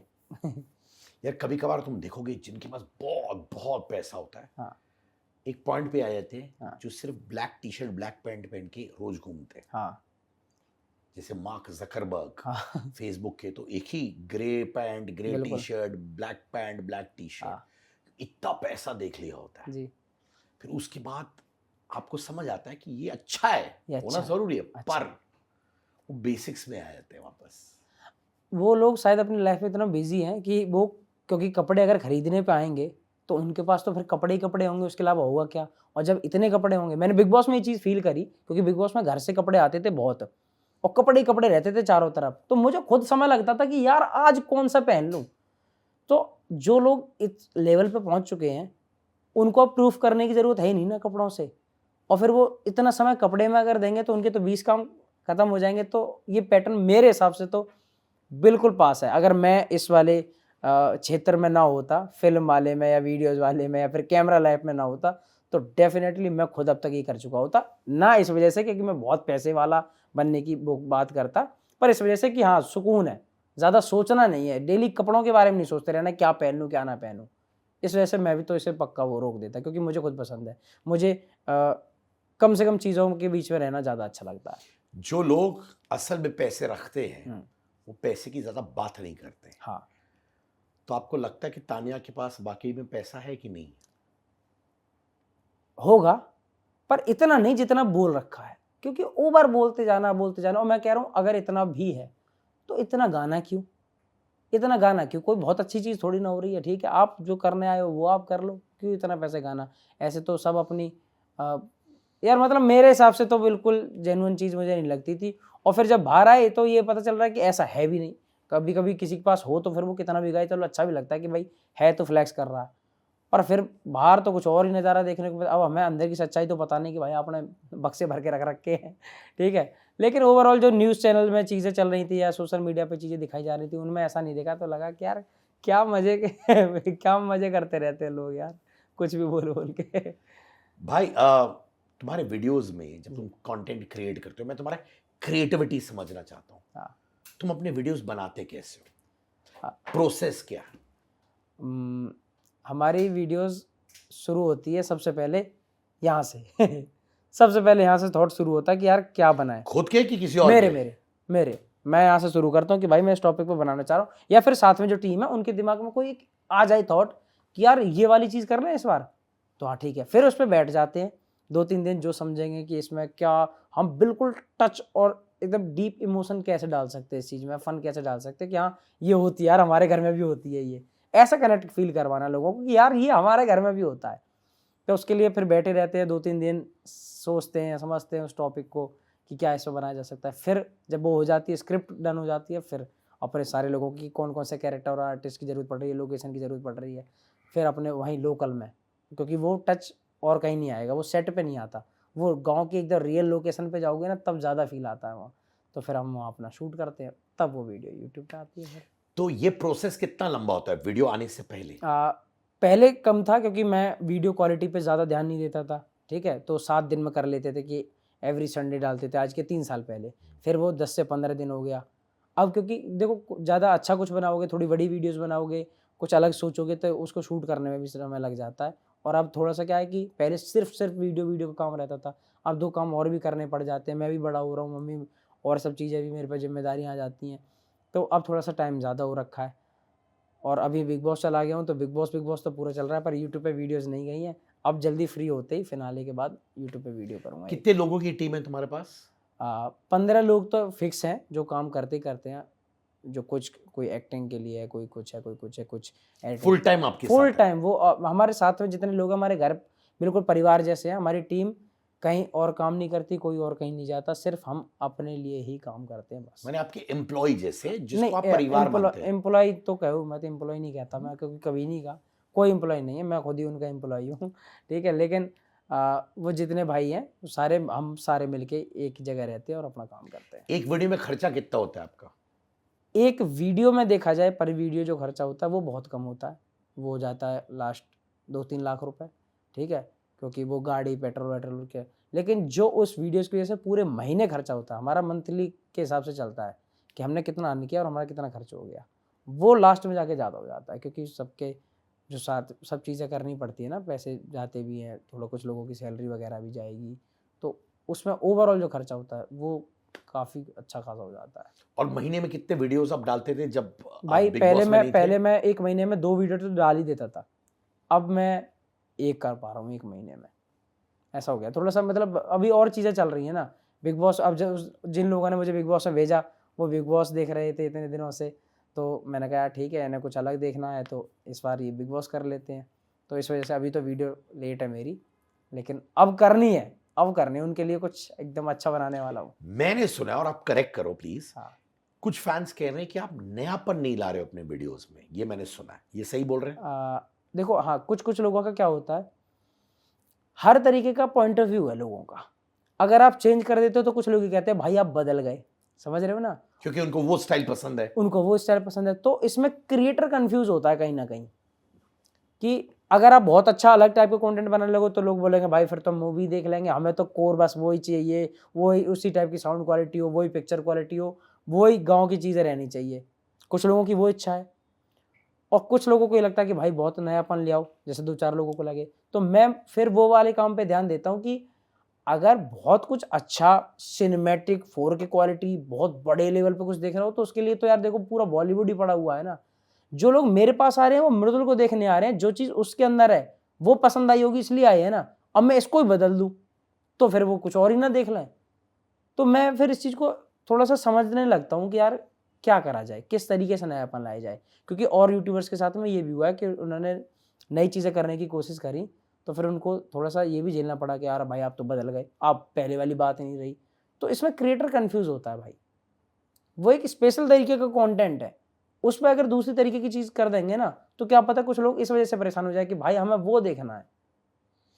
ये कंटेंट क्रिएशन की जर्नी में हुँ। आपके साथ धोखा भी हुआ है, मैंने सुना ना, ब्रांड्स के चक्कर में। हाँ, सबसे पहले ब्रांड्स के बाद, उसके बाद तो मैं थोड़ा-सा स्मार्ट हो गया था इन सब चीज़ों में कि अच्छा हाँ, थोड़ा सा ये भी smart। हाँ, थोड़ा-सा स्मार्ट। फिर क्या होता है कि जब आप थोड़ा रेगुलर काम करने लगते हो तो अच्छी-अच्छी एजेंसी आपके साथ जुड़ जाती हैं, है ना? तो फिर तो कोई दिक्कत नहीं होती, लेकिन स्टार्टिंग में ऐसा हुआ था कि हमारे पास पहले ब्रांड आया, हमारी वीडियोज़ पे जा रहे थे व्यूज़ अच्छे खासे, खूब 20-20, 25, 30-30 मिलियन, हमें पता ही नहीं कि किस हिसाब से पैसा लेना होता है। तो उन्होंने बोला कि भाई हम आपके साथ एक वो करना चाहते हैं, ऐड कर दो हमारा। मैंने कहा बताओ किस चीज़ का? कि हेयर ऑयल है उसका कर दो। मैंने कहा ठीक है भाई भेज दो, हमें क्या मिलेगा कि एक तो हेयर ऑयल पूरे जो वो है ये हेम्पर आएगा वो होगा और हम 5,000 रुपये देंगे आपको। हमें पता ही नहीं कि व्यूज़ की क्या वैल्यू, मैंने कहा 5,000 रुपये दोगे भाई? ठीक है भाई करेंगे। मैंने करना शुरू करा उनके साथ काम। तो मेरे पास वो हेम्पर तो आ गया।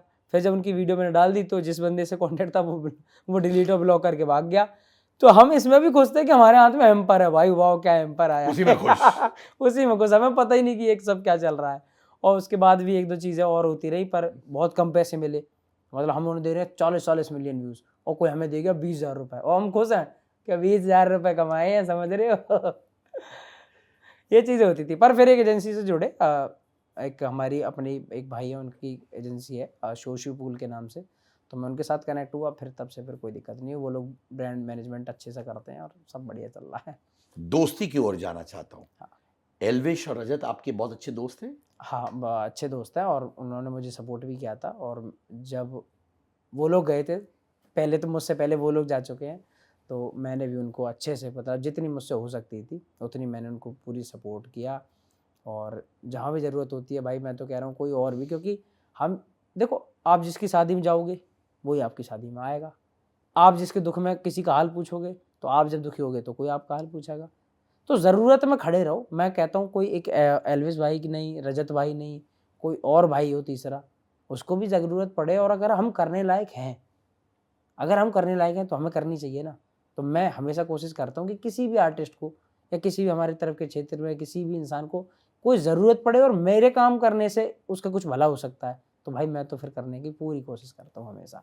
तो पहली मुलाकात कैसे हुई? माने उन्होंने हाथ बढ़ाया दोस्ती का, आपने बढ़ाया या कहीं मिले सारे यूट्यूबर्स और वहां से ही दोस्ती नहीं, शुरू नहीं, हो गई? ऐसे कुछ नहीं था भाई। क्या है कि सोशल मीडिया पे सब एक दूसरे को जानते तो हैं ही, साथ में दिख रहे हैं, सब एक दूसरे को फॉलो कर रहे हैं कि कौन क्या कर रहा है, क्या कर रहा है। तो वो भी अपनी वीडियोस बनाते हैं, हम भी अपनी वीडियोस बना रहे हैं, तो यूट्यूबर वाला पहले ज़ोन आ गया, फिर अपने लोकल का ज़ोन आ गया। और पहली बार मिलना तो मेरा, एक बार वो ग्रेटर नोएडा किसी काम से आए थे हमारे यहीं, तो तब मिलना हुआ था मेरा उनसे सबसे पहली बार। जब तुम्हें देखा स्क्रीन पे और जब तुम बाहर आए, हुँ, मैंने नोटिस किया तुम इटावा वापस गए थे हाँ। और वहां पे क्या क्या वेलकम तुम्हें मिला भाई। खड़े होने की जगह नहीं थी। हाँ। इटावा के लोगों में ये था कि मैं सबसे पहली बार खुल के जा रहा हूँ वहाँ पे और उन्हें लगा कि अब हमारे शहर का लड़का आ रहा है और ये इटावा से है, तो उन्हें इस बात की बहुत एक्साइटमेंट थी। दूसरा, वो खुश थे कि उनके शहर का लड़का कुछ अच्छा करके आया और अच्छा लड़का है। तो जब मैं वहाँ पहुँचा तो वो इसी बात से बहुत खुश थे कि भाई क्या बात है, आपने इटावा का नाम रोशन किया, हमारा नाम रोशन किया और हमें मज़ा आता है भाई आपको देख के, हम बहुत सालों से देख रहे हैं और हमें बहुत अच्छा लगता है कि आप हम सबसे एकदम परिवार की तरह मिलते हो। तो भाई जो वहाँ जो सम्मान मिला या जो लोग आए, मेरे लिए तो एकदम ऐसा था एकदम चौंकाने वाला कि भाई वाह! ये क्या है? और मैं पहली बार गया था ना उनसे मिलने के लिए। जैसे मैं नोएडा में तो बहुत लोगों से डेली गाड़ी चला रहा हूँ, घूम रहा हूँ लोकल में तो मिलता रहता हूँ। उनसे तो कभी मिला ही नहीं। तो सीधा उनके पास जब गया हूँ तो उन्हें ये था कि आज पहली बार आ रहा है और बोल के आ रहा है मृदुल, तो हम सारे ही पहुँचे। चलिए मैं पूछता हूँ, वो आपने क्या किसी के लिए किया हुँ, जो आप कहते हो यार मृदुल हुँ, तुमने अपने सक्सेस का हुँ। सही मायने में कुछ किया? भाई मेरे ऊपर एक ज़िम्मेदारी बनती है सक्सेस मिलने के बाद कि मैं कोई गलत मैसेज ना फैलाऊँ, अपनी वीडियो से लोगों को हँसूँ और हँसाऊँ, पर कुछ गलत ऐसा ना फैलाऊँ जिससे बच्चे बहुत कुछ गलत सीखें या फिर गलत कुछ करने लगे। तो इसलिए एक तो मैं उस ज़िम्मेदारी को मानता हूँ और दूसरा, अब मैं अगर करने लायक हुआ हूँ, देखो हर चीज़ कैमरे के लिए भी नहीं करनी चाहिए कि हर काम जो आप कर रहे हो कैमरे के लिए भी कर रहे हो।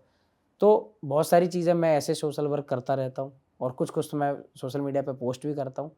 इसी वजह से लोग भी मुझे वहाँ लोकल में बहुत प्यार करते हैं, क्योंकि उन्हें पता है कि ये बढ़िया काम भी करता रहता है और जितना हो सकता है हम सबके काम ही आने की कोशिश करता है। समाज हित में कोई भी चीज़ हो रही होती है वहाँ सबसे पहले पहुँचता हूँ। बिग बॉस से निकलने के बाद भी एक जगह मुझे बुलाया गया, हमारे वहाँ की कमिश्नर मैम भी आई हुई थी वहाँ पे और बड़ा अच्छा प्रोग्राम था। थोड़ा डिसेबिलिटी प्रो जो लोग डिसेबल हैं उनके लिए थोड़ा-सा कोई ऐसा प्रोग्राम रखा गया था, तो उन्होंने मुझे बुलाया तो मैं यहाँ से निकलने के बाद तुरंत वहाँ पहुँच गया। मैंने कहा भाई और चीज़ें होती रहेंगी लेकिन अगर इनको मेरी ज़रूरत है और मैं वहाँ पहुँचूँ, इनको अच्छा लगेगा, तो मैं उनके लिए भाई वहाँ पे पहुँचा। और अब जब मैं और ज़्यादा सक्षम हो गया हूँ करने के लिए, तो मैं अपने लोगों से कहता भी रहता हूँ कि आप सबको कहीं भी जहाँ ऐसा लगे कि मृदुल यहाँ काम आ जाए तो अच्छा कुछ हो जाएगा, या मेरे आने से कोई काम बेहतर हो सकता है, तो मैं आपको वहाँ पक्का मिलूँगा। ये मैं उनसे कहता रहता हूँ। मैंने बिग बॉस में बोली थी, चलो आपके स्टूडियो में एक चीज़ बता देता हूँ। क्योंकि मैं जनता के द्वारा चुन के भेजा गया था, तो मैंने उस दिन बोला था कि मैं बिग बॉस में पैसे के लिए नहीं जा रहा। तो बिग बॉस से जीतने के बाद जो भी पैसे मिलेंगे, वो मैं जनता में और ज़रूरतमंद लोगों में बाँटूँगा पक्का। ये मैंने बोला था। अब यहाँ से एक अलग चीज़ बोलता हूँ, क्योंकि मुझे वो बोलनी भी थी। उस घर में गया हूँ, तो घर में जाने की एक फ़ीस अलग मिलती है, ठीक है? जीतने के पैसे तो नहीं मिले क्योंकि मैं पहले बार हो गया। जो फ़ीस मुझे उस घर में रहने की मिली है। एक एक्टर है सानंद वर्मा, हाँ। जो भाभी जी घर पे हैं, बहुत सारे कैरेक्टर रोल्स करते हैं, बहुत नामचीन है। तो उन्होंने मुझसे एक बार कहा था कि मैं अक्षय कुमार से बड़ा हूँ। मैंने कहा बताओ कैसे? तो बोला कि मान के चलिए, अगर अक्षय कुमार ने 70 लाख दिए लोगों की मदद के लिए जी। और मैंने दिया 5 लाख रुपए, हाँ। पर मेरा 5 लाख मुझे और बड़ा बनाता है, हाँ। क्योंकि मैं 6 लाख रुपए से 5 लाख दे रहा हूँ। हाँ, ये भी है। और अक्षय पाजी एग्जाम्पल दे रहे, जी। 1 करोड़ में से 70 लाख दे रहे हैं। हाँ। समझे आप? तो ये कीमत जो आपने कमाई है बिग बॉस में, बड़ी हो छोटी हो वो अलग बात है, पर देना और वो भी सब कुछ बिल्कुल बड़ी बात होती है भाई। एक टाइम के बाद ना आप क्या कर लोगे? ज़्यादा से ज़्यादा पैसों का अभी मेरे पे और आएगा, कल को और काम करूँगा, बहुत पैसा आने लगेगा। फिर मुझे लगता है कि इंसान की जो खास ज़रूरतें होती है वो कम होती चली जाती हैं, वो फिर ज़रूरतें पैदा करने लगता है। अभी मैं जिस बेड पे सो रहा हूँ, मेरे लिए पर्याप्त बेड है, मेरा अच्छा है। अभी मुझ पे जब और ज़्यादा पैसा आएगा तो क्या करा जाएगा उस पैसे के यूज़ के लिए, कि उसका जो सिरहाना है, बेड का जो बैकड्रॉप है, वो सोने का बनवाने की बात करूँगा। एक जो फ़ोन है, फ़ोन का कवर वो वाला लगाऊँगा जो 40 लाख का होगा। इस टाइप की चीज़ों में खर्च होने लगेगा पैसा। सुख तो एक लिमिटेड पैसे के बाद आ जाएगा। जो ज़रूरत की चीज़ें होती है वो तो एक पैसे से आ जाती है कि आपने जो कमाया उससे आपने ले ली। उसके बाद जो बहुत बहुत बहुत ज़्यादा होता है उससे आप क्या करने लगोगे ऐसा? रोटी क्या चांदी की रोटी खाने लगोगे? क्या आप उसके बाद आलू टमाटर की सब्जी नहीं खाओगे? क्या पनीर की जगह आप उसमें सोने के बिस्किट डलवा दोगे? ऐसा क्या ही कर लोगे? लेकिन अगर आपके पैसे से या आपकी कमाई के बाद से किन्हीं लोगों का भला हो सके, तो वो करो ना। एक टाइम तक के लिए अपने लिए पैसा कमाओ, मैं कहता हूँ सब कमाओ, अपने ऊपर भी खर्च करो। लेकिन जब अगर आपको मालिक ने दाता बनाया है, मांगने की जगह आपको देने वाला बना दिया भगवान ने, तो आप थोड़ा अगर किसी पर खर्च कर दोगे और किसी अच्छी चीज़ में खर्च कर दोगे तो ब्लेसिंग्स भी तो आपको मिलेगी। क्या पता आप और कमाने लगो। मैं तो रतन टाटा जी को देखता था तो मैं कहता था कि यार हमारे देश में अगर ऐसे लोग हो जाए और ऐसे लोगों की जनसंख्या बढ़ जाए और इतना पैसा भगवान सबको दे, तो ऐसे लोग कितना दान पुण्य करते हैं बताओ। तभी भगवान ने उन्हें इतना बड़ा बनाया भी, क्योंकि उन्होंने बांटा। क्या कर लेंगे ऐसा एक्स्ट्रा? मैं ये कपड़े पहने हूँ, इससे ज़्यादा और क्या पहन लूँगा? फिर मैं उनमें चला जाऊँगा कि मेरी जैकेट 40 लाख की है, पर उसका मैटर क्या है? क्या कर रहा है ये वो 40 लाख की जैकेट? और जैकेट खूब 4 लाख की हो, और अगर बाकी के बच्चे 36 लाख रुपए किसी बांट दिए गए हैं, वो ज़्यादा आपको खुशी देंगे। और मैं कहना नहीं चाह रहा कि मैं कोई बड़ी बात बोल रहा हूँ, पर आप देखना फ्यूचर में अगर मेरे साथ ये चीज़ें हुई और ईश्वर ने दिया और ज़रूरत से ज़्यादा दिया, तो मैं आपको अच्छे कामों में ही नजर आऊँगा भाई। I am very proud of you, और मुझे यकीन है ये होगा मृदुल, मैं जानता हूँ और मैं फील कर सकता हूँ ये। यार बात मृदुल, मैंने जायज़ है। बहुत बार देखा है कि यूट्यूबर्स वीडियोस बनाते हैं, 5-10 गाड़ियां रखते हैं, वो वीडियो बनाते हैं हाँ। कि ये बाद में हम लोग को पता चलता है कि यार ये सब तो भाड़े की गाड़ियां हैं और उनकी गाड़ियां नहीं, किसी और की है, दोस्त की है। ये सब क्यों करते हैं लोग भाई? कुछ कुछ लोग इन सब चीज़ों में ऐसे गाड़ियाँ ले भी आते हैं जैसे, पर मोस्टली ऐसा नहीं है। किसी एक दो लोगों ने किसी की शोरूम पे जाके उनकी वीडियो बनाई और अपने पेज पे डाल दी। लेकिन गाड़ियाँ ऐसे कहीं भी फ्री में नहीं मिल रही कि आप गाड़ी ले जाओ और पूरी आप चला के ले आओ 4 महीने 5 महीने। कुछ अमाउंट आदमी दे के आता है पक्का। हमने ली, मैंने तो जानबूझ के, क्योंकि ये ट्रेंड से चल रहा था, ये सब चीज़ें चलती रहती है, मैं तो आरसी अपलोड कर देता था तुरंत। मैंने कहा आरसी देख लो, आरसी लिखा हुआ है मृदुल तिवारी, खुद का खरीदा हुआ खुद है? का खरीदा हुआ है भैया। क्योंकि ये होती है लोगों के दिमाग में रहती है कि इतनी बड़ी गाड़ी कैसे ले आते हैं, ये सब चीज़ें कैसे कर लेते हैं, क्या पता रेंटेड हो। कुछ लोग, एक दो लोगों ने कर दी तो 5-10 लोगों का और का नाम खराब हुआ, क्योंकि जब एक ऐसा करता नजर आता तो आदमी दूसरे भी कहना कि अब ये भी ऐसा करते होंगे, इन्होंने ऐसा किया होगा। तो मैंने तो जानबूझ के फिर उनकी आरसी दिखानी शुरू कर दी। मैंने कहा आरसी भी देख लो। मैं तो व्लॉग में दिखा देता था, मैंने कहा देख लो आरसी।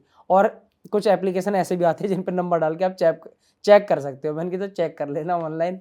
तो भैया मैं तो अपना क्लियर करके चलता हूँ, जितना करोगे खुद से करो। हाँ, क्योंकि कुछ यूट्यूबर्स की वजह से पूरी कम्युनिटी का मजाक उड़ जाता है यार, कि यार ये तो बड़ी बड़ी गाड़ियां दिखा रहे, बाद में मैसेज आया था कि यार ये तो भाड़े पे ली है या फिर लोन पे है, या उनकी गाड़ी खुद नहीं है, उनकी गाड़ी कुछ और है, और पूरी कम्युनिटी खराब हो जाती है नाम यार।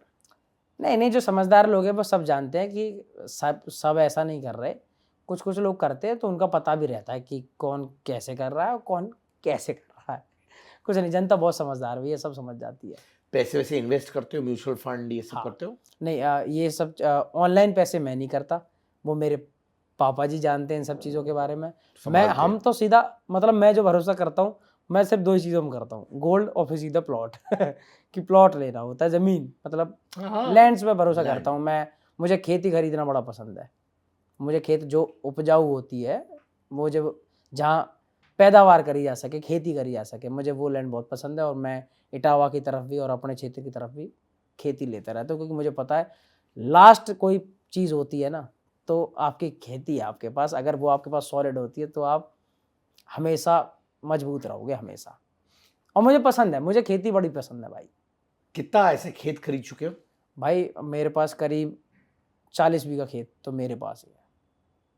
क्या बात है। हाँ। डेलुलू सोलुलू, बच्चे की जान लोगे क्या? हाई ऑन चाय, चाय प्रेमी विचित्र प्राणी, बुलाती है मगर जाने का नहीं। Yes, Angar's latest collection of t-shirts, hoodies, jumpsuits are out. Trendy, cool, new designs with slogans that you and I see in our daily lives at affordable prices. Also, if you're an Angar customer, if you have the Angar merchandise with you, click pics with them and post it on your Instagram and tag me at @Sid_Kannan, and I would love to repost them. Angar pehno और Angar मचाओ।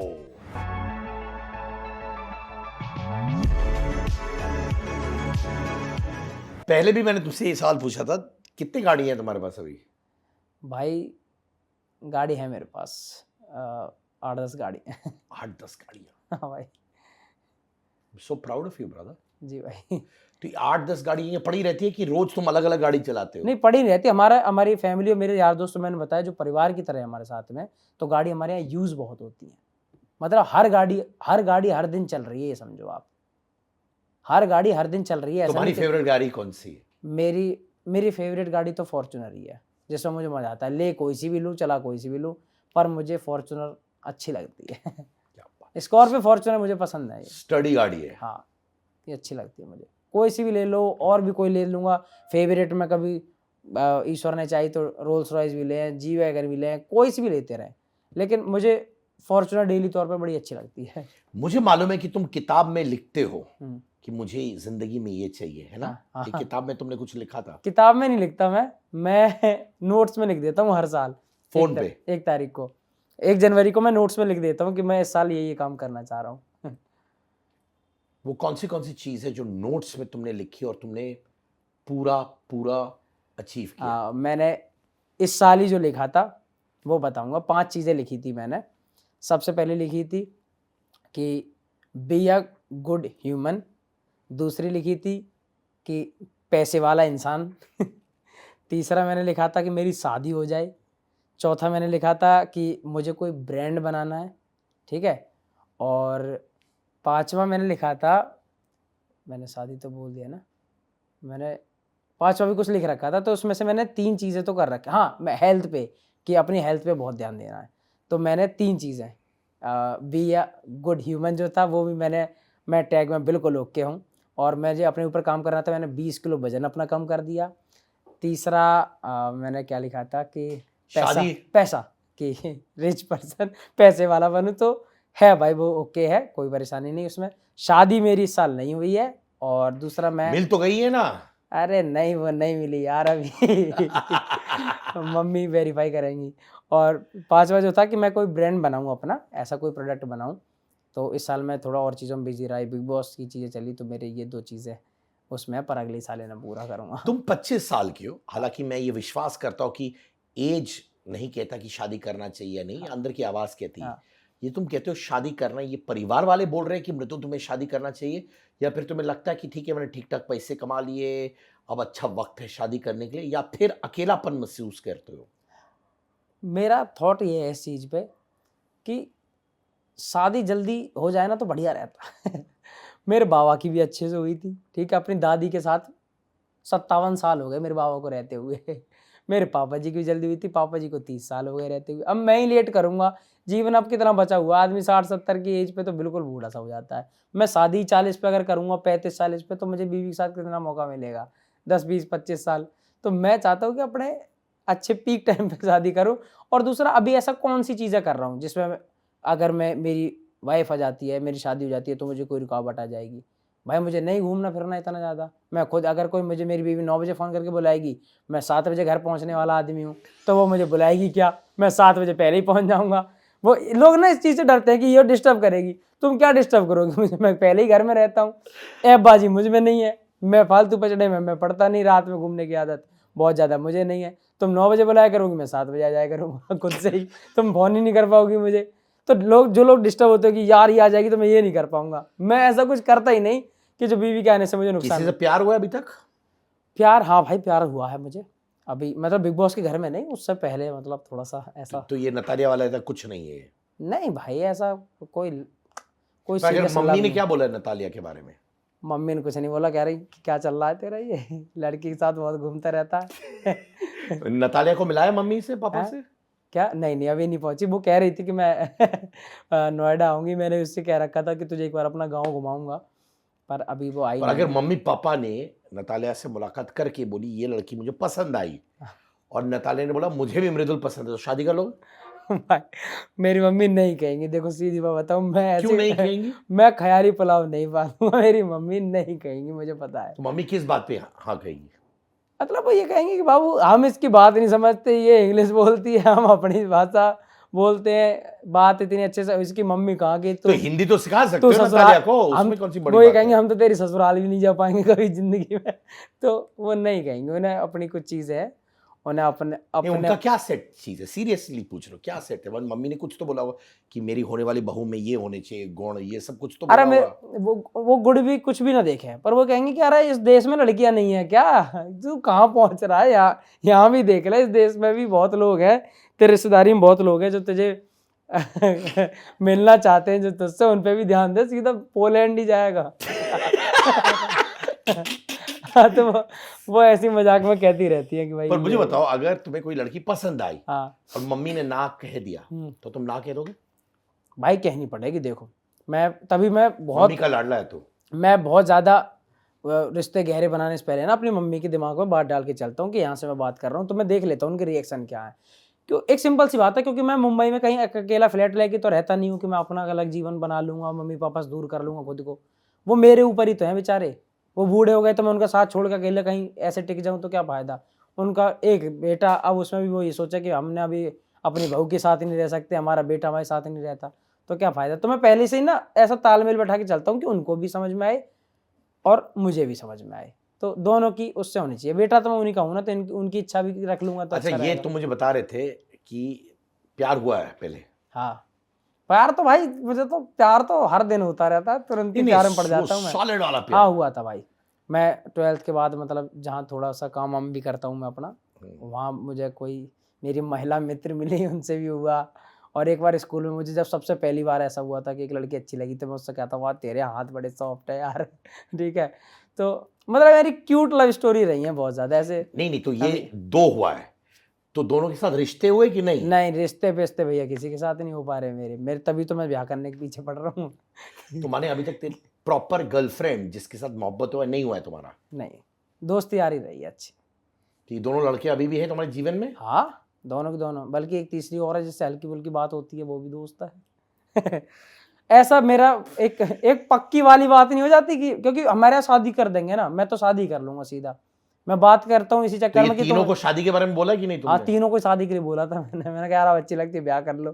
फिर तो क्या एक बोली? तो बहुत छोटी थी, मतलब एक तो बहुत पहले की बात थी, तो उसने मना कर दिया कि क्या बात कर रहे हो। तो वो उसके पापा जी की कहीं ड्यूटी शिफ्ट हो गई तो वो चली गई। फिर मैंने दूसरी? दूसरी से बोला तो दूसरी वाले ने कह दिया कि नहीं मुझे अभी नहीं करनी। क्यों नहीं करनी है? नहीं करनी, वो कह रही भाई तुम्हें करने का तुम मैंने पसंद नहीं आए? नहीं पसंद तो उसको था मैं, लेकिन वो कह रही कि शादी मतलब उसके ख्याल में ही नहीं, अभी मेरे ही तो है। आप एक समझो अगर मैं 22 साल का हूँ और मैं किसी से कह रहा हूँ इस चीज़ को लेके, तो जरूरी थोड़ा ना उसका भी थॉट हो, उसको तो ये कि अरे भाई अभी करा क्या है मैंने कहा ठीक है जी, आप नहीं करना चाह रहे, मेरी इच्छा थी तो मैंने पूछ लिया, तो उससे ऐसे कैंसिल हो गई। तीसरी जगह मम्मी की और मेरी थोड़ी थोड़ी बात चल रही है और क्या पता पक्का हो जाए मामला। अरे बाबा, ये तो अच्छी बात है ये। तभी तो कह रहा हूँ 7 मार्च के लिए कि कर सकता हूँ इस साल में शादी। तो ये जो हमारी होने वाली भाभी है, वो नतालिया और तुम्हारा देखकर क्या बोली? कुछ तो बोली होंगी। नहीं ठीक है कि अरे क्या बात है, शादी अच्छी लड़की है, शादी कर लो। मैंने कहा अच्छा। टॉन्ट वे में थोड़ा टॉन्ट में, हाँ, पर बहुत समझदार है वो। हाँ। टॉन्ट वे में, हाँ वो हमने डांस देखा था तुम्हारा, बहुत अच्छे लग रहे थे दोनों, शादी कर लो। मैंने कहा हाँ क्या बात है। ये जो हमारी होने वाली भाभी है, इनके बारे में क्या बात पसंद है? क्योंकि तुम शादी के बारे में बात कर रहे हो, तो क्या पसंद है? ऐसी उनकी फैमिली की चीज़ें, हमारी फैमिली की चीज़ें मैच होती होंगी थोड़ी सी, और दूसरा मम्मी को भी ठीक लगती है वो लड़की, मुझे भी ठीक लगती है। अब उनकी मम्मी को मैं ठीक लगता हूँ, बात आगे बन जाए तो सबको ठीक लगने लगेगा। तो माने इस साल वो 5 चीजों में तो ये चौथी चीज भी भाई पूरी करनी है ना मुझे, इसलिए मुझे मेरी इच्छा ही है कि इसको मैं कितना खींचता रहूँ, कितना खींचूंगा, इसलिए भाई इच्छा है कि अगर करूँ तो जल्दी कर लूँ, अच्छा रहेगा। मेरे सारे साथ वाले जितने लोग हैं उनकी सबकी शादी हो चुकी है, बच्चे भी हो गए उनके। मेरे नंदू भैया की शादी हो गई, नितिन भैया की शादी हो गई, दोनों के बच्चे हैं 2-2 साल के, और उनकी भी एज कितनी है, सब तीनों लोग 25-25 के। हम साथ वाले जितने यार दोस्त हैं उनकी हो गई, क्योंकि वहाँ कर देते हैं भाई, पता नहीं हमारे यहाँ 20-25 साल। पर अगर मान के चलो जी तुम्हारी शादी होगी, फिर तुरंत बच्चा करोगे क्या? उसके लिए रुक जाएंगे थोड़ा सा, आप भाभी को माने घुमाओगे? 1-2 साल। हाँ। अरे वैसे पूरी मौज है भाई, मौज में कोई कमी नहीं है, जो चाहो वो करो, फुल जहाँ घूमना है घूमो। कभी डर लगता है कि यार कल मैं पिताजी बन जाऊंगा? अभी तो 25 साल का, 26-27 में पिताजी बन जाऊंगा, डर है उस बात ना का? डर है मुझे तो, डर मजा। इसलिए कह रहा हूँ कि रेस्पॉन्सिबिलिटी की बात है दोस्त। ना मैं तो रिस्पॉन्सिबिलिटी के लिए तैयार बैठा हूँ कि जल्दी से जल्दी करूँ। मुझे मजा आता है, मैं बच्चे खिलाने में भी एक नंबर एक्सपर्ट हूँ। मेरा मन करता है मैं कभी किसी उसमें चला जाता हूँ ना, मॉल वगैरह में, तो कोई एक ऐसा शोरूम दिख जाता है कपड़ों का जिसमें बच्चे कपड़े लटक रहे होते हैं, तो मुझे बच्चों की याद आ जाती है कि यार बच्चे होते तो मैं उनके लिए ले जाता। मेरा अलग ही चल रहा है भाई। गॉड यार, सुपर्ब यार। हाँ। मैं तो बहुत सोचता हूँ, मैं दूसरे बच्चे स्कूल जा रहे होते तो मैं सोचता हूँ यार मेरा भी होता तो मैं उसे स्कूल छोड़ के आ रहा दोस्त होता। मेहनत भी है हाँ उसमें, हाँ, ये समझे। नहीं भाई, तो मैं पिताजी बन के कुछ चीजें खुद करनी पड़ती हैं। मैं पूरा तैयार हूँ भाई, मैं तो ऐसे फैमिली वाला ही लड़का हूँ। बहुत अच्छा यार, बहुत अच्छा। और सही बात कह रहे हो, अगर जल्दी हो जाए और अच्छे कंपेनियन मिल जाए।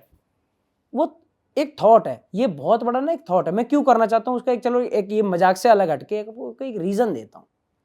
एक तो सही एज पे हो जाए, तो एज भी यार मैटर करती है देखो। दूसरा, आपको अपनी पार्टनर के साथ सारे इमोशन शेयर करने को मिलेंगे। अब मैं 30 का साथ करूँ, 35 साल पे करूंगा, तो 25 साल का आज हूँ, 35 साल तक कहूँगा, 10 साल का जो एक्सपीरियंस होगा या जो लाइफ में इमोशंस आएंगे, चीजें आएंगी अच्छी, वो मेरी बीवी के साथ में तो खत्म हो गई ना। तो मैं चाहता हूँ कि मेरी लाइफ में अब जो कुछ भी हो, कि मैं नया घर बनाऊँ तो उसके साथ बनाऊँ कि यार इसे कैसे कैसे डिजाइन करें, एक फीलिंग है। दूसरा, मैं तब तक अभी 10 सालों में कितना घूमने जाऊंगा, तो मैं उसके साथ ही क्यों ना जाऊं, ठीक है। अपनी जवानी के ये 10 साल जो है, ये क्यों मैं अकेले कहीं भी घूमता फिर रहा हूँ, खुद में सारी दुनिया घूम लूँ, उसके साथ घूम लूंगा, घूमने जाता ही हूँ तो उसके साथ घूम लूंगा। तीसरा एक ये रीजन है कि यार एक थॉट हमें अगर आपकी नहीं होगी तो आप डेली बिजी रहोगे ना दिमाग से, कि मेरी होनी है तो मैं इससे कर लूँ, उससे कर लूँ, इससे भी कर लूँ, उससे भी कर लूँ। अगर हो गई तो फिर तो ये सोचना, ये जो 5 जगह दिमाग चल रहा है ये तो बंद हो गया ना, कि मेरी शादी हो गई, ये रही मेरी बीवी, बात खत्म। तो एक जो ये बहुत बड़ा जीवन में एक टॉपिक होता है ना, शादी करना, वो लाइफ से खत्म हो जाएगा। सीधी क्लियर चीज, मम्मी पापा दीदी मेरी बीवी और मैं, खत्म। अब लाइफ में और चीजों पे ध्यान दो, इसलिए मैं करना चाहता हूँ कि ये तुम्हारी तो पिक्चर बन चुकी है दिमाग में पूरी। मेरी बन, और मेरी शुरू से बनी पड़ी है भाई, मैं शुरू से शौकीन रहा हूँ, मेरी इच्छा करती रहती है कि जल्दी शादी कर लो। पर जो भी कहा है, बहुत से लोग जो एंटरटेनमेंट बिजनेस में भी होते, मैंने बहुत बार ये सुना कि कहते थे यार सिद्धार्थ भाई, मुझे काम पे फोकस करना है, मुझे शादी नहीं करनी, मुझे रिश्ते नहीं चाहिए, ये वो। मैं कहता हूँ यार कौन कहता है कि तुम अच्छा काम नहीं कर सकते हो अगर लाइफ में बीवी हो, बच्चे हो? तो मेरा काम तो 4 गुना बढ़ गया है भाई, बस अच्छे तरीके से, क्योंकि 2 बेटियां हैं, बीवी है, उसकी वजह से मुझे और ताकत आ चुकी है। बिल्कुल सही। आपको काम करने की एक इच्छा और बढ़ जाती है कि अब मुझे इनके लिए करना है। आप अकेले पड़े रहो। कुछ लोग ना, उन लोगों को ज़्यादा मज़ा आ रहा होता है कि वो 35-40 साल तक उन्हें लग रहा होता है, अरे क्या मज़े आ रहे हैं, ये डिस्टर्ब भी तो होगी, ये सारी चीज़ें जो अच्छी चल रही हैं। और फिर तब सोचते हैं, जब 40 साल के हो जाएंगे तो सोचेंगे, यार यार मैं अकेला बैठा हूँ, मेरे सारे दोस्त अपनी बिल्कुल सही बीवियों तुमने के कहा, साथ अकेलापन आ जाता है। फिर तब सोचते हैं। मतलब आप क्या अपनी बीवी को अपने अच्छे टाइम की जगह, जब आप बोरिंग टाइम आपका शुरू हो रहा हो तब लाना चाहते हो? मैं तो अपनी बीवी को अपनी लाइफ में तब लाना चाहता हूँ जब मैं अपनी लाइफ के पीक पे हूँ, उसे सारे सुख दे पाऊँ, उसे घुमा पाऊँ, उसके साथ जगह घूमूं। अभी अकेला घूमता फिरूं, दुबई जा रहा हूँ अकेला जा रहा हूँ जी, क्या मतलब है? मैं जाऊं तो उसे भी तो घुमा लाऊं, और अच्छा रहेगा। मुझे ये बताओ कि बिग बॉस के घर में कौन अच्छे दोस्त बने दिल से? अच्छे दोस्त, गौरव भाई बहुत अच्छे दोस्त बने उसके। बहुत अच्छा इंसान है वो। मेरे मतलब जेन्युइन बता रहा हूँ कि मेरा बिल्कुल भाई जैसा लगा मुझे। बहुत अच्छा लगा मुझे उनके साथ में कि भाई एकदम मानते हैं, और मेरा एक रियल बॉन्ड है उनके साथ में। मैं बाहर बाहर भी आया था तो मैंने पूछा कि गौरव भाई पीठ पीछे कैसे रहे, तो घर वालों ने जब बोल दिया ना कि वो भी बिल्कुल पक्के थे तेरे लिए, कभी कुछ गलत नहीं बोला, तो मुझे लग गया कि मतलब फिर वो दोनों तरफ से दोस्ती थी बढ़िया वाली। तो एक तो वो थे, और प्रणीत भी मेरा अच्छा दोस्त रहा है। मेरे सारे लोग मतलब कहीं ना कहीं दोस्त अगर देखा जाए तो फिर सारे लोग दोस्ती के तौर पर अच्छे रहे हैं।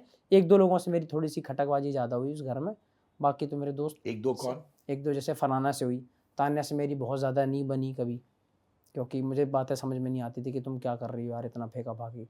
क्योंकि मुझे कुछ कुछ चीज़ें रियल लाइफ की पता थी कि यार इतना तो मैंने बाहर नहीं सुना, कुछ लोग और ही बताते हैं इसके बारे में कुछ भी, और यहाँ कुछ और कह रही है, तो नहीं आता समझ में। फिर हर वीकेंड के वॉर पे उन्हें कुछ लोग कुछ सुना के जाते थे तो हम समझ जाता था कि जो इतना झूठ क्यों बोल रही हो। सलमान भाई ने भी एक बार कह दिया था कि क्यों इतना फेंकती हो या पागल ही तो बना रही हो। तो मैंने भाई कहा सैयारा के बारे में तुम लोग ने कहा था, हम्म, कुछ 3-4 लोगों ने कहा था कि यार ये फेक पीआर किया था उन्होंने। हम्म, हमें बाहर सुनने को आया था कि हम्म, यार वाईआरएफ ने, हम्म, सुनने को आया था हम्म। कि आप लोगों को बैन कर दिया है।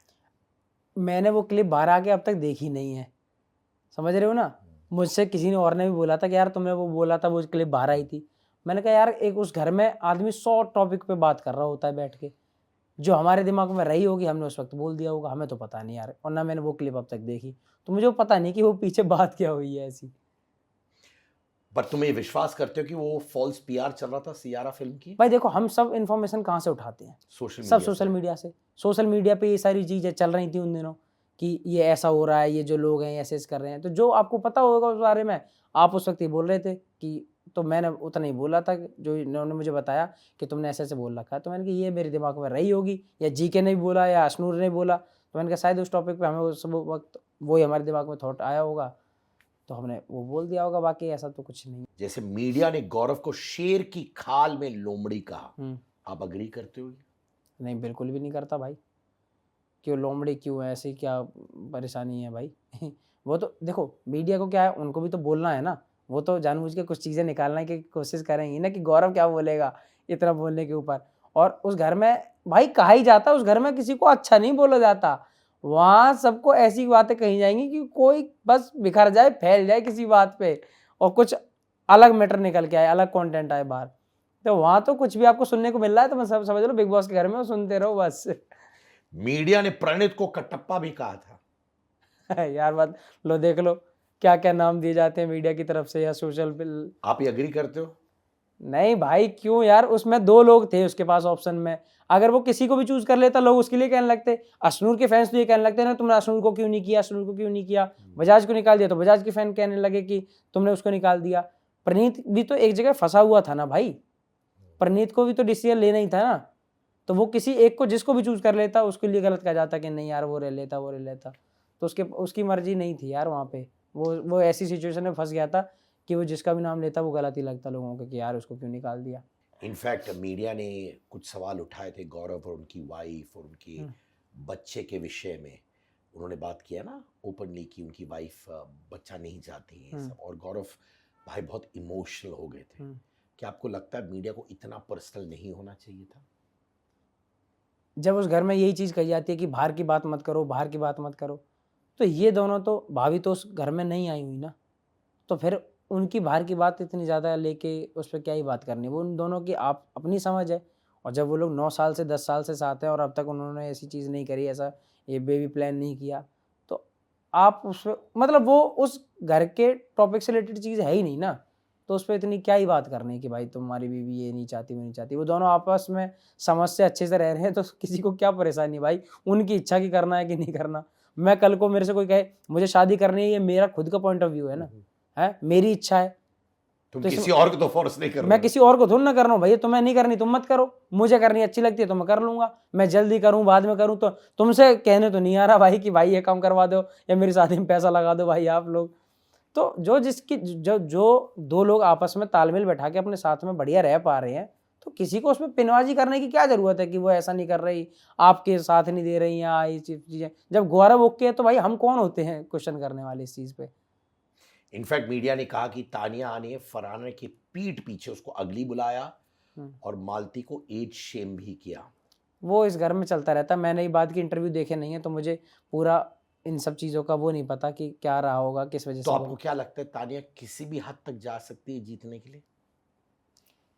अब तक तो गई है कहीं ना कहीं बहुत सारी चीज़ों में कि फेंकाफाकी करो, जो बोलना है बोलो, जैसी भी चीज़ें करनी है, पर क्या सोच के बोल रही है, क्या करना चाह रही है, क्या गेम प्लान है भाई, वो उन्हें ही पता है बेहतर से। हम तो हमारे समझते तो बाहर है। इनफैक्ट मीडिया ने कहा कि फरहाना सामने लड़ती है, अकेले में रोती है। तो फरहाना का असली चेहरा तुम्हारे हिसाब से क्या है? फरहाना बोल्ड तो है, क्योंकि मैंने देखा है वो उसे हमेशा ये रहता कि कहीं लड़ाई चल रही है, किसी बात पे लड़ना है तो वो लगातार लगी रही। झगड़ा करने में तो बहुत बार विश्वास करती है वो, झगड़ा करने में तो कि कोई बात शांति से संभाल रही है तो उसको शांति से नहीं निपटनी चाहिए, उस बात पे पूरा मुद्दा बने अच्छा वाला। तो ये तो मैंने उसे करते देखा, और ये बात मैं सोचता था कि पहले मैं ही कह रहा हूँ अगर इस चीज़ को, तो जितने भी लोग घर से बाहर आ चुके हैं, अगर 15 लोग बाहर आ चुके होंगे, 12 लोग बाहर आ चुके होंगे, सब ने यही बोला। और सबने बोला कि कौन तुम्हें नहीं समझ में आई, तो उन्होंने कहा कि फलाना नहीं आती समझ में। हम तो घर में रहे हैं ना भाई, हम सामने देखते थे चीज़ें, तो यार तब तो मुझे कभी भी वो नहीं लगी। शायद कैमरे के चक्कर में भूल जाती है, उसे लगता है कि लड़ाई करते रहो वो ज़्यादा अच्छा है, और ये नहीं पता कि उससे इरिटेशन पैदा होती है फिर कि यार क्यों ही कर रही हो, इतना क्या करना है, हर बात को झगड़े की तरफ कैसे ले जाती हो आप। इनफैक्ट एक और स्टेटमेंट है जो कहा जाता है कि फरहाना ने ऑब्वियसली देखा कि कैसे अमाल ने उनकी थाली छीनी और आप उसी थाली में वो खाना खा रही हैं। क्या आपको लगता है वो अभी अमाल का इस्तेमाल कर रही हैं?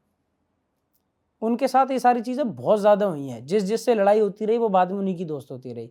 सबसे पहले बशीर से आके बहुत ज़्यादा बोला था फर्स्ट वीक में ही, उसके बाद बशीर एक टाइम पे दोस्त भी था। फिर उसके बाद में अमाल से भी लड़ाई हुई, और अमाल ने ही बोला था कि मैं तुमसे कभी ज़िंदगी में बात नहीं करूँगा इस लड़की से। जब नीलम का लेटर वगैरह फाड़ दिया था तो तब ये बोला गया, लेकिन फिर वो अमाल की भी अब दोस्ती है कहीं ना कहीं। अमाल को इतना ज़्यादा सुनने को मिला था उन्हीं की वजह से, उन दोनों के झगड़े की वजह से ही अब भी वो दोस्त है। तान्या से एक टाइम पे इनकी बिल्कुल नहीं बनती थी, अब तान्या दोस्त है। तो उनके दोस्ती यारी में और दुश्मनी में बहुत उतार चढ़ाव आते रहे हैं लगातार। तो कुछ भी हो सकता है, कि प्लानिंग भी हो सकती है, सोची समझी भी चीज़ें हो सकती हैं कि अब दोस्त बन जाओ, अब दुश्मन बन जाओ, अब दोस्त बन जाओ, अब दुश्मन बन जाओ। एक लाइन कहना इनके बारे में बिफोर वी रैप अप। अभिषेक बजाज। अभिषेक बजाज, अभिषेक बजाज थोड़ा जिद्दी है। अशनूर। अशनूर एक्टर।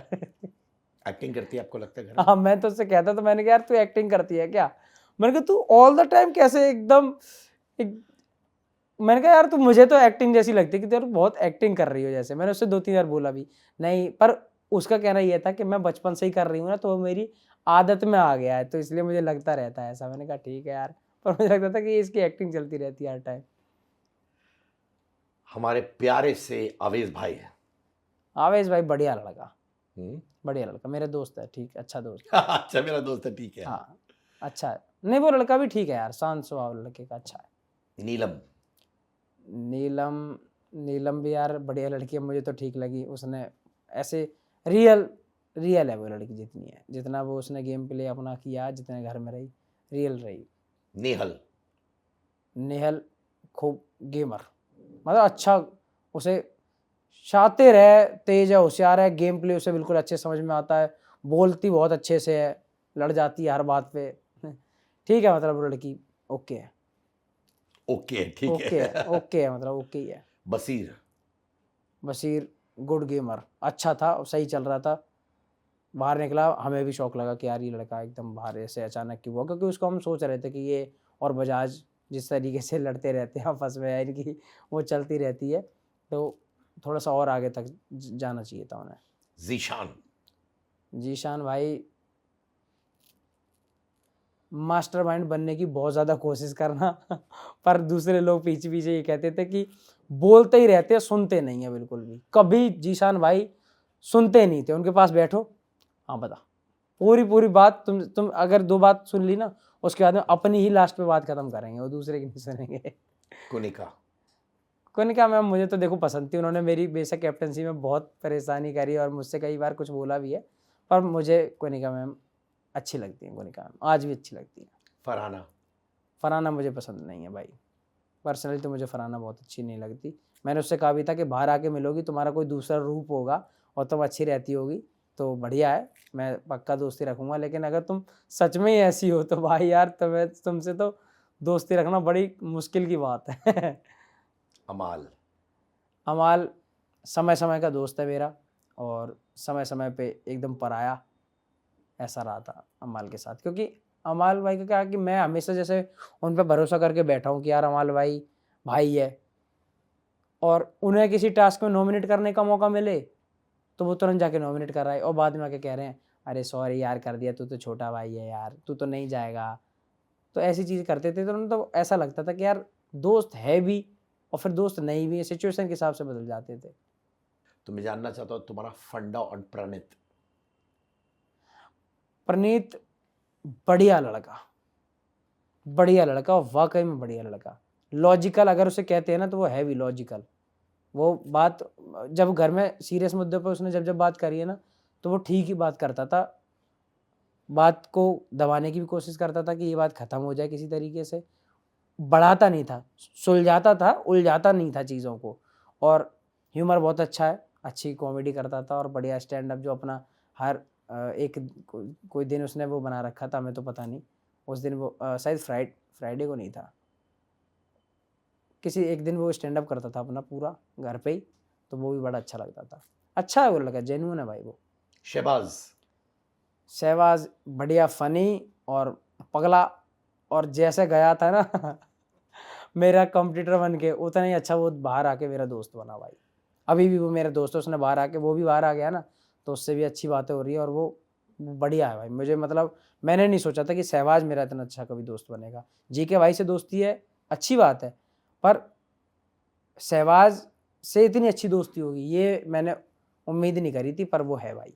उसने शो में बहुत अच्छे से, मेरे शो में भी साथ रहा और शो के बाहर जब आया तो उसने बड़े अच्छे से मुझसे बात भी करी और अभी भी भाई वो मतलब प्यार करता है भाई। मालती, मालती का क्या ही कहूँ भाई, बहुत कुछ ज़्यादा तो मेरी मेमोरीज मालती के साथ ऐसी है नहीं, ठीक है, मालती के बारे में कोई खास ऐसा मेरा ओपिनियन है नहीं भाई। तानिया, तान्या फर्जी बाहर आके भी देख लिए चीज़ें, तब भी कह रहा हूँ, क्योंकि इतना फेंकने की ज़रूरत थी नहीं जितना फेंकाबाजी करी है। हम तो बैठे सोचते रहते थे ये सही बोल रही है क्या, ये सच में ऐसा होता है क्या। मेरी तो कितनी क्लिप हैं अंदर की जो बाहर आई हैं, जब मैं आप देख रहा हूँ कि मैं कह रहा हूँ उससे बैठ कर यार ये सच में होता है क्या, और बाहर फिर देख रहा हूँ कि न्यूज़ मीडिया सब यही कहते रहते हैं कि कितना फेंकती है कितना फेंकती है, तो फिर तो यार फर्जीपना है ना सीधा सीधा। नगमा, नगमा तो पहले निकल गई थी, पर बहुत डिसेंट और अच्छी समझदार लड़की।